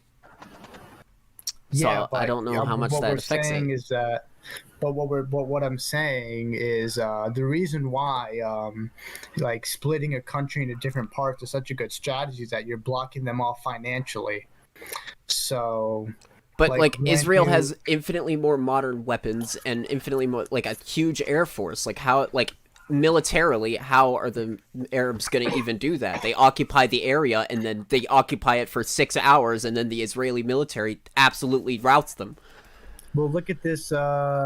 Look at this map. They pretty much already do that, which is like a But huge again, problem what I just for- said, like the war starts within 6 hours. Israel has routed them out of those territories, and like, because this is what happened. Like Israel just like they have much more modern weapons. They deploy like the tanks and IFVs that they deploy are way more modern than the Arab states. The Arab states are often using like 1960s era Soviet weapons, whereas Israel's using modern, up to date American, German, and French weapons, like and the weapons of their own make as well. That are, in fact, like a lot of Israel's vehicles and weapons are of their own make and are superior to their NATO counterparts. So I read a lot of military doctrine and stuff. So like I'm not too well versed on the history of the region, but like militarily, I have a pretty good understanding of the militaries that are in, because this is kind of my jam. Yeah, but like I don't think like I could see, especially in 1967 when this happened. Like I could obviously see why they would reject this, because like No, this wasn't 1967. This was like 2016. They sent this peace deal. Like these are the borders we want in 2016. It's just these are the borders that today, well not today, but like 5 years ago, that Hamas said they would accept. Yeah, even So if this you is have, the modern. so for example, you know how the Civil War like progressed, right? Like because at the start the Confederacy was winning, and then the Union Yeah. had this plan where they would pretty much split the Confederacy in Okay, half. but there's a That difference here. caused- One, the geographic area we're dealing with in the Civil War is much, much greater. And two, the weapons used were equal on both sides. Both sides had the same weapons. They had Winchesters, they had the same muskets, cannons, all that stuff. Whereas here, the the balance of power Confederacy- in that regard is much, much different. Like Israel has way more modern equipment than any of the areas surrounding them. The Confederacy had much smarter generals, though. The only True, like really but they- good general was Grant on the Union side. Yeah, sure, but the Union also had like a massive industrial capabilities and all that kind of stuff to allow them to do that. To allow them to do that type of strategy on, and also Sherman was pretty good, by the way. Yeah, But they, Sherman. Yeah. but they were able to do this on like on the grand scale, whereas the Arab militaries are just not well equipped enough to beat the Israeli military in like any engagement, no matter how big or small. So like if they, even though they occupy these small like choke points that to divide up Israel, as soon as a war starts, Israel would be able to occupy and establish supply lines immediately, because they would just rout them out of these areas before any financial like effects could even take place, because the balance of power of the weaponry is so in Israel's favor. And not to mention the professionalism of the military is also in Israel's favor too. Like Israel has an extremely modern, like trained professional military force. They're a highly militarized society. I don't know. Yeah, maybe, I think this maybe is you're this right is about perfect. that. This is perfectly sustainable for Israel militarily. Yeah. So like even before, like I didn't like because Israel is obviously not perfect in the peace process either. True. But I think Palestine has been much worse. Like not even with the rejection of peace deals, but also like just like the terrorism. Well, Like, that's not Palestine. I'm That's not a saying- specific the organization, that's not the Palestinian people. That's the people who like Hamas. who, well, the Fatah also does terrorism, but Who? like it's not the people who control the West Bank, Ah, okay. like areas A and B of the West Bank. That's Yeah. Abbas's part. Yeah. But they also do like terrorism. I could probably find the source, but they also do really mean stuff.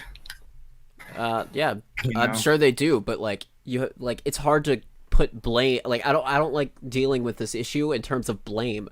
I like to deal with this issue in terms of what actions should, in particular Israel, but both sides, what actions should they take to cement a lasting peace? And again, why Israel? Because they're more powerful. Like they have the backing of the U.S. military. They have a much more stronger military in and of themselves, and they have much more money in and of themselves. Uh, Yeah. Well, the problem with that is that I think most, if not all, of what you're seeing coming from Israel has been self-defense. So, like, they wouldn't do nearly the amount of violence that they've been committing if Palestine didn't start it, pretty much. So you kind of, to an extent, have to do the blame game because you can't. well, no, not Like, exactly. Because, like we've talked about material conditions before, people turn to terrorism because of the material conditions in which they are in. So, like, we have a feedback loop of problems here where Israel does something, or like way back 10 million years ago or whenever, like fucking something happened. Now both sides hate each other, and then like as we go forward, Hamas does something, fires a rocket into Israel or something. Israel retaliates. People see their homes getting bombed by Israel, and then they're like, "Wow, okay, well, I guess I have to live my life in fear of getting bombed now." And then they're like, well, we have to fight back against this because our community is getting bombed. And then like blah, blah, blah, blah. Terrorism happens. Then self-defense happens or whatever you want to call it. Blah, blah. Feedback well, loop. given this, wouldn't you say that the material conditions that have surrounded Jewish oppression and displacement have also caused Sure. the Absolutely. idea of Zionism? Yeah. Sure. Absolutely. I'm a So Marxist, okay? I given think like material conditions are like significantly important when discussing world events, okay? so given that, and then given the fact that because Palestinians are really only native to Gaza. I forgot the exact name of the. I think it was the Philistines, who controlled that region that is now modern Gaza. But pretty much, like when the Roman Empire took control of that entire region, they expelled the Jews, and then a Yeah. like there was kind of this Palestinian identity, and then they took control of the of like where Israel proper would be, and then the West Bank. Yeah. And so, But this is the problem with the blame game. yeah, They get blame. yeah, All right, we blame. Well, it's Israel's fault. No, it's Palestine's fault. And then we go like, well, actually, if you think about it this way, it's the Nazis' fault. And then it's like, okay, well, then we go back further. It's like, and then we go all the way back to like King fucking David or something. And we're like, okay, well, I guess it's all King David's fault. And now nothing gets solved. yeah. Well, maybe we should just be blaming the Roman Empire. I don't know. I don't. Well, we could take it even further than that because, like, if you look at the history of the region, it wasn't the Jews aren't technically native to this area either. They took this area before even that from another group, like the Judea or whatever. Well, Judea is Jewish. They Or are not the. Judea. It's, Who was it? Like King Moses led the people here or whatever. I mean, a lot of this is yeah. ahistorical anyway. We can't even be sure that the Jews were ever enslaved in Egypt, but taking that at face value, the Jews come here because this is the promised land, but there are already people living here at that point. So it's all Moses' fault, is what we're saying. This is all Moses' fault. I don't know.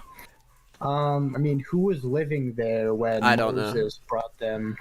But the, I mean, the Bible if mentions this, them, though. Or the Torah, I guess, would technically be. well, if there's this unverifiable group of people that probably don't even exist anymore, honestly, They don't. then Absolutely yeah, I not. don't They've know. been completely wiped out at this point. Yeah, I don't know, But it's all Moses' fault because he led the Jews here to begin with. That's what we're saying. I don't know, but like, because when we're talking about specifically Israel versus Palestine, we're talking about who controls this land, or if both people have historical claims to this land, which is my position. Both people have a claim to this land. The argument should be over how you how you divide this. Or even if you divide it, right? Because the one-state solution is a thing, too. Well, yeah, I mean, like some people would say, "Oh, 100% of it should go to Palestine, or 100% of it should go to Israel." But Or I like don't know. I was more referring to a not Palestinian, not Israeli state that's just like a unified state that like has a governing body that represents both sides, right? not saying I'm not Yeah, saying full like one side domination, right?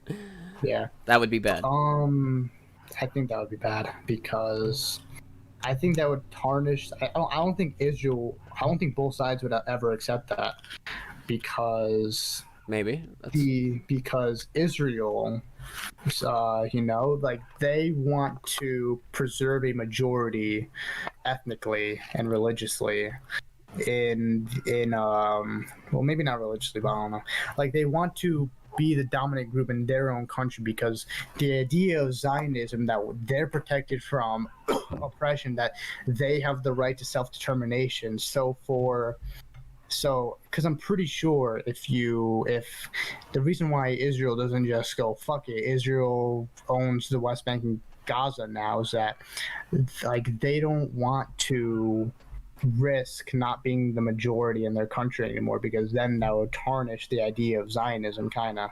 yeah. But I don't think like honestly I disagree with Zionism as an idea anyway because I don't think you necessarily. Well, I mean, like I would have to convince the Zionists of this, but which is never going to happen. But uh, I don't think like you necessarily need a Jewish state to protect Jews from oppression.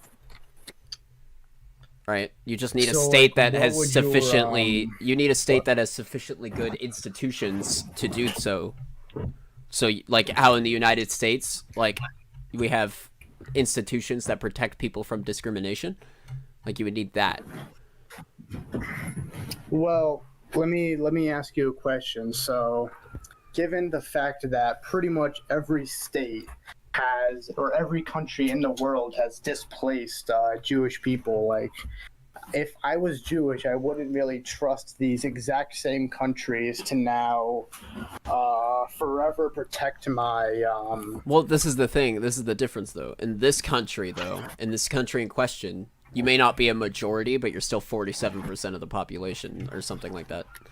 Mhm. So you're still like an absolutely massive voting bloc. Yeah, but the worry is And I'm that. not, to be clear, this is not necessarily what I favor as a solution. I was just floating it. Like I'm not, like I Mhm. said, I've declined to actually state my position at all because my position is not well researched in this regard. So I'm just floating this as an idea. Yeah, but like the worry is that if Palestinians, for example, were ever a majority in Israel, or like some kind of like merge Israel and Palestine solution, that they would face some kind of oppression by this new Palestinian majority, because Israel is a democracy where everyone needs to have a equal vote, like everyone gets one vote.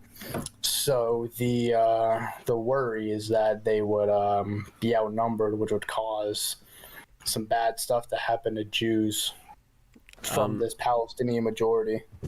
I don't like judging on the United States and like how in other liberal democracies and how that like 47% of the population as a voting bloc is absolutely massive. There's no way you can like, and I don't know that that's specifically what it is. I haven't done the math, but I would assume it's somewhere around there. Like they're not a majority, but they're within the 40% tile range, right? Mm-hmm. Uh, Well, let's just say that. I mean, like, it would still be safer to have them at like 75% where they are right now. I mean, That's sort okay, of if you why, say so, but like and I don't really. Wait, what? well, like because the reason I floated that right is because it seems like, well, yeah, sure, Jews are not getting oppressed right now in their own country, right? But it doesn't. It looks to me like there might be some other oppression going on, not against the Jews. Well, I mean, not in Israel proper, at least. Like there is messed up stuff going on in the West Bank. I don't deny that, but in Israel Well, proper, wait, hold on. Can we what? zoom out a little bit? Oppression isn't necessarily legal either. Oppression can be cultural too.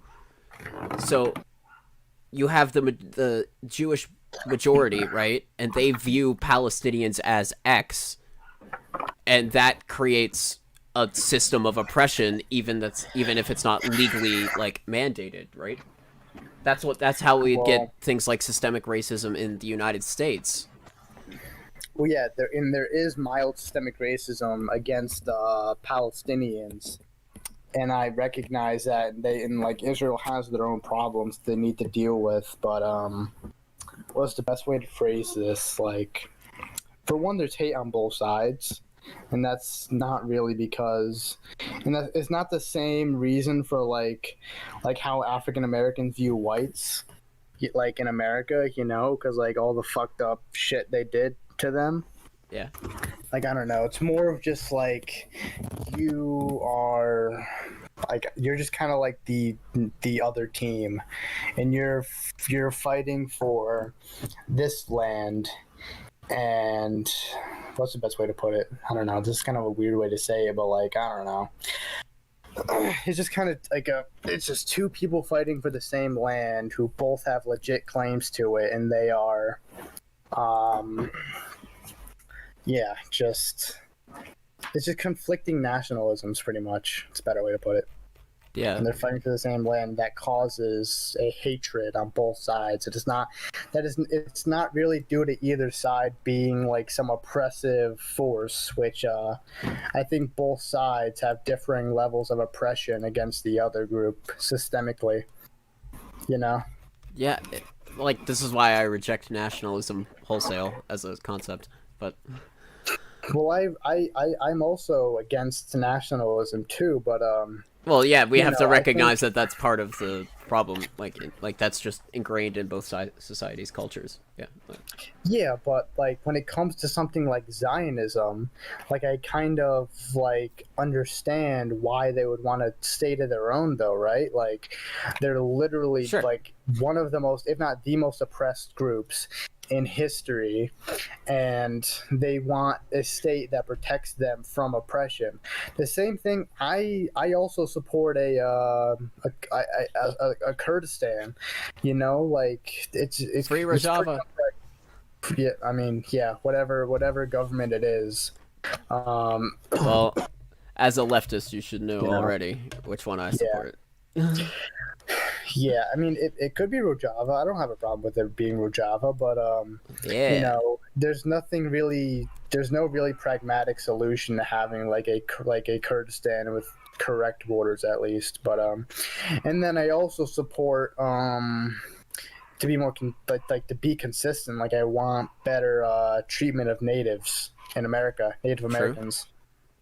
Based. Like it's pretty fucked up what happens now, but like yeah, like self-determination for peoples is something that I value, because seeing the Zionist movement has kind of made me realize the importance of like having a state that protects oppressed minorities, like uniquely, like having like a state that protects Jews and then Kurdish people and then etc. Whenever pragmatic, Yeah. I would support such a thing, Well, because yeah, I especially with think the type of oppression that Jews have faced, like mass displacement and just genocide and death camps. okay. Yeah, I mean, like, Yeah, I agree. Like, I understand why they want their own state, like, on a moral level, right? Or on like a personal level, right? Like, if I were yeah, them, I could see myself believing what they believe, but like being from the background I am and seeing the world the way I do, I think the nationalism as a concept is like something that everyone should reject, because what on some is level nationalism is the reason they are oppressed to begin with, for a large part, at least for recent history, right? Or like yeah, ultra nationalism, like ethno what nationalism. what is the background you're from? Like, What do you mean? what did you mean? Like you said, I given the just mean background you're from. no, I just mean like my life story and stuff. I'm not from like a particularly oppressed background or anything like that. I'm just a Oh, middle okay, class okay. white idiot in Pittsburgh. Yeah, yeah, yeah. I mean, I I'm mean, yeah, trans. like the fact that okay, What's that? yeah. What are your pronouns? Then what are your She, her. preferred pronouns? She, her. Okay. Um, yeah. I think what's it called? Like like the fact that there is a ton of nationalism, um, like that has hurt both sides. I agree, but how Sorry, do there's stuff I happening in the say background. this? How do I say this? Like I can get why both sides are nationalists because they both feel like they are in danger of something bad happening to their group, you know? Yeah. So it's kind of like this from the perspective of these two peoples, it's kind of like a necessary reaction to these situations unfolding from both their perspectives. So it's like I don't like there's nothing you can really do about it. Which is why we analyze these based on material conditions. Okay. But anyway, it's a Yeah. we probably like I have some other stuff I want to get to before the stream is over, so like we should probably wrap this up. We've been talking for I think like 2 hours. Yeah, it's a pretty long time. Yeah, I mean it was really good having you on. I'd be happy to have you on again to talk about some other stuff. That sounds good. I mean, I'm happy to go on again.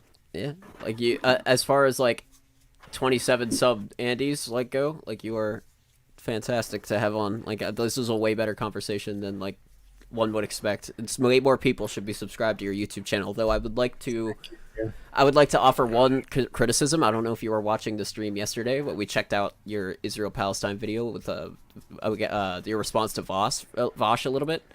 When That you video got taken down. I don't know if you saw What? it. Got taken down. Yeah, when like today, this Wow. morning. Yeah, because I didn't watch the whole reason thing. What'd you why- say? That was yikesy. Okay, so it's not something I said, but did you get to the part where I played that clip of Hamas? Oh no, I did not get to that part. Okay, so Vosh said something along the lines of like, "Oh, Palestine wants or Hamas wants a two-state solution. Israel doesn't." So I played a clip of Hamas saying like some yikesy stuff about. I don't know if I can say this on your Twitch or YouTube, but Yeah, don't. they said some mean stuff about Jews, Yeah, I bet. and so yeah, that's what got me taken down But for hate speech. I think I think the thing is that like individual Hamas people will say yikesy shit, but like Hamas's official position I think is the 1967 borders. So technically I think Vosh is correct. I think these were the leaders, though. I think these were like these were like Well, literally even the people on stage talking. that doesn't necessarily make them the leaders, but even if it is the leaders, again, their official like as an organization, their official position was X. So like that's the proposal like on paper that they put forward. So Yeah, in we writing. can go on and about that, but you said you wanted to. Yeah, we're gonna wrap up. You yeah. got anything? Well, actually, do you want to send me a link to your YouTube channel so I can link it in the description of this once it goes live, or once it goes once I. Also, can you send me the link to your channel? If you So actually I could, like, if you go to Mudpie's stream and videos in the Discord, it's linked right there. Both the YouTube channel and the Twitch are both linked.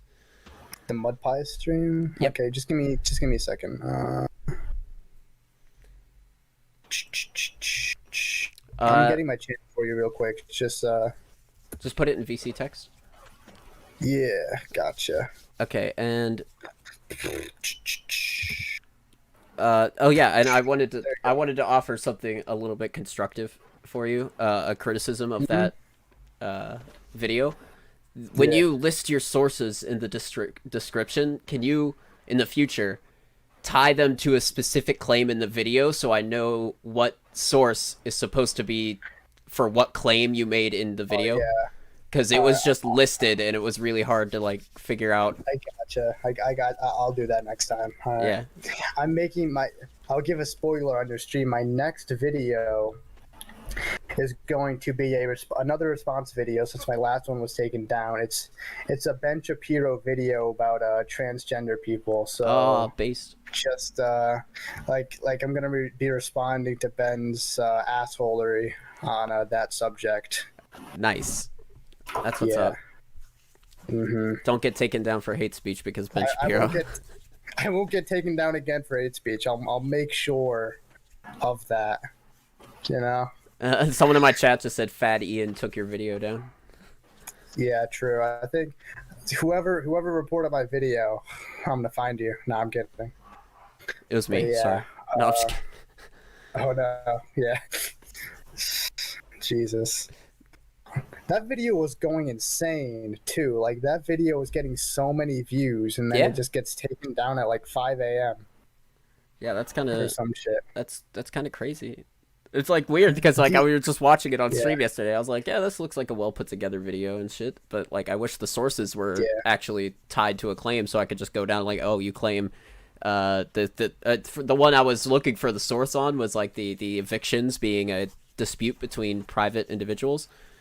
I wanted to yeah. check that out and learn more, but like I couldn't figure out which like I wanted Oh, to click okay. through. I didn't want to click through all the sources on stream For looking for it. that, for that specific point, the thing in Sheikh Jarrah, all of my entire Sheikh Jarrah section was that Wall Street Journal Okay, article. Let me find it for you again. okay, Because I think I can still access the description of that video. Just give me 1 second. okay. So, but like, yeah, just either a timestamp would be sufficient. Where like this, like just put the timestamp right next to the source, or just type out the claim. Like Yeah. All right. I sent the Wall Street Journal article. Okay, cool. Thank you. All right. No problem. I was actually pretty relieved with this discussion because the last time I went on stream to debate a content creator, it was with Infrared, Oh and that God. went, and that didn't go well. It was my first time too, so Oh not my yeah. first, pretty bad first impression to debating on Twitch. Don't worry. I'm a lot friendlier than infrared. Yeah. I can be The mean thing is though. that he was Sometimes I am mean, but I'm always yeah. mean to like super far right people. The thing is that he was actually super nice when we started the Oh discussion, and really? then it Oh. yeah, like And he then like it was completely civil for the first hour and 10 minutes, and then for the last 10 minutes, it was the kind of stuff you saw when like he debated socialism done left. Have you seen that video? no, but I saw his debate with Destiny, and his debate with Vosh. Dude. Yeah, so literally that entire socialism done left conversation was Shut up, literally Wraith. just him just screaming and calling him a cuck and stuff. So Yeah. Who is yeah, infrared? Infrared is like this crazy tanky. he like his position is so weird because it's like I literally tried to clarify. Like I was like, "You're a Marxist Leninist, right?" And then he was like, "Bro, you don't even watch me if you think I'm a Marxist Leninist." It's like, I okay, don't know bro, what he is. you call yourself a Marxist Leninist all the time. Come on. I am not a Marxist Leninist. I'm just a Marxist, I and was talking not about an infrared. orthodox one. I asked infrared. Like I tried to clarify that he was a Marxist Leninist to infrared in that discussion. He was like, "Bro, you haven't Yeah, I even know. seen my content." Yeah, it's so dumb. But Yeah. yeah, Anyway, it was nice talking to you. I look it was forward to nice talking to having you too. look Yeah, forward to seeing your channel grow and having you thank on you, again in man. the future. You too. All right. See you, my man. See you. Yeah, see you. Yeah, it's okay. I'll forgive it this time. Okay.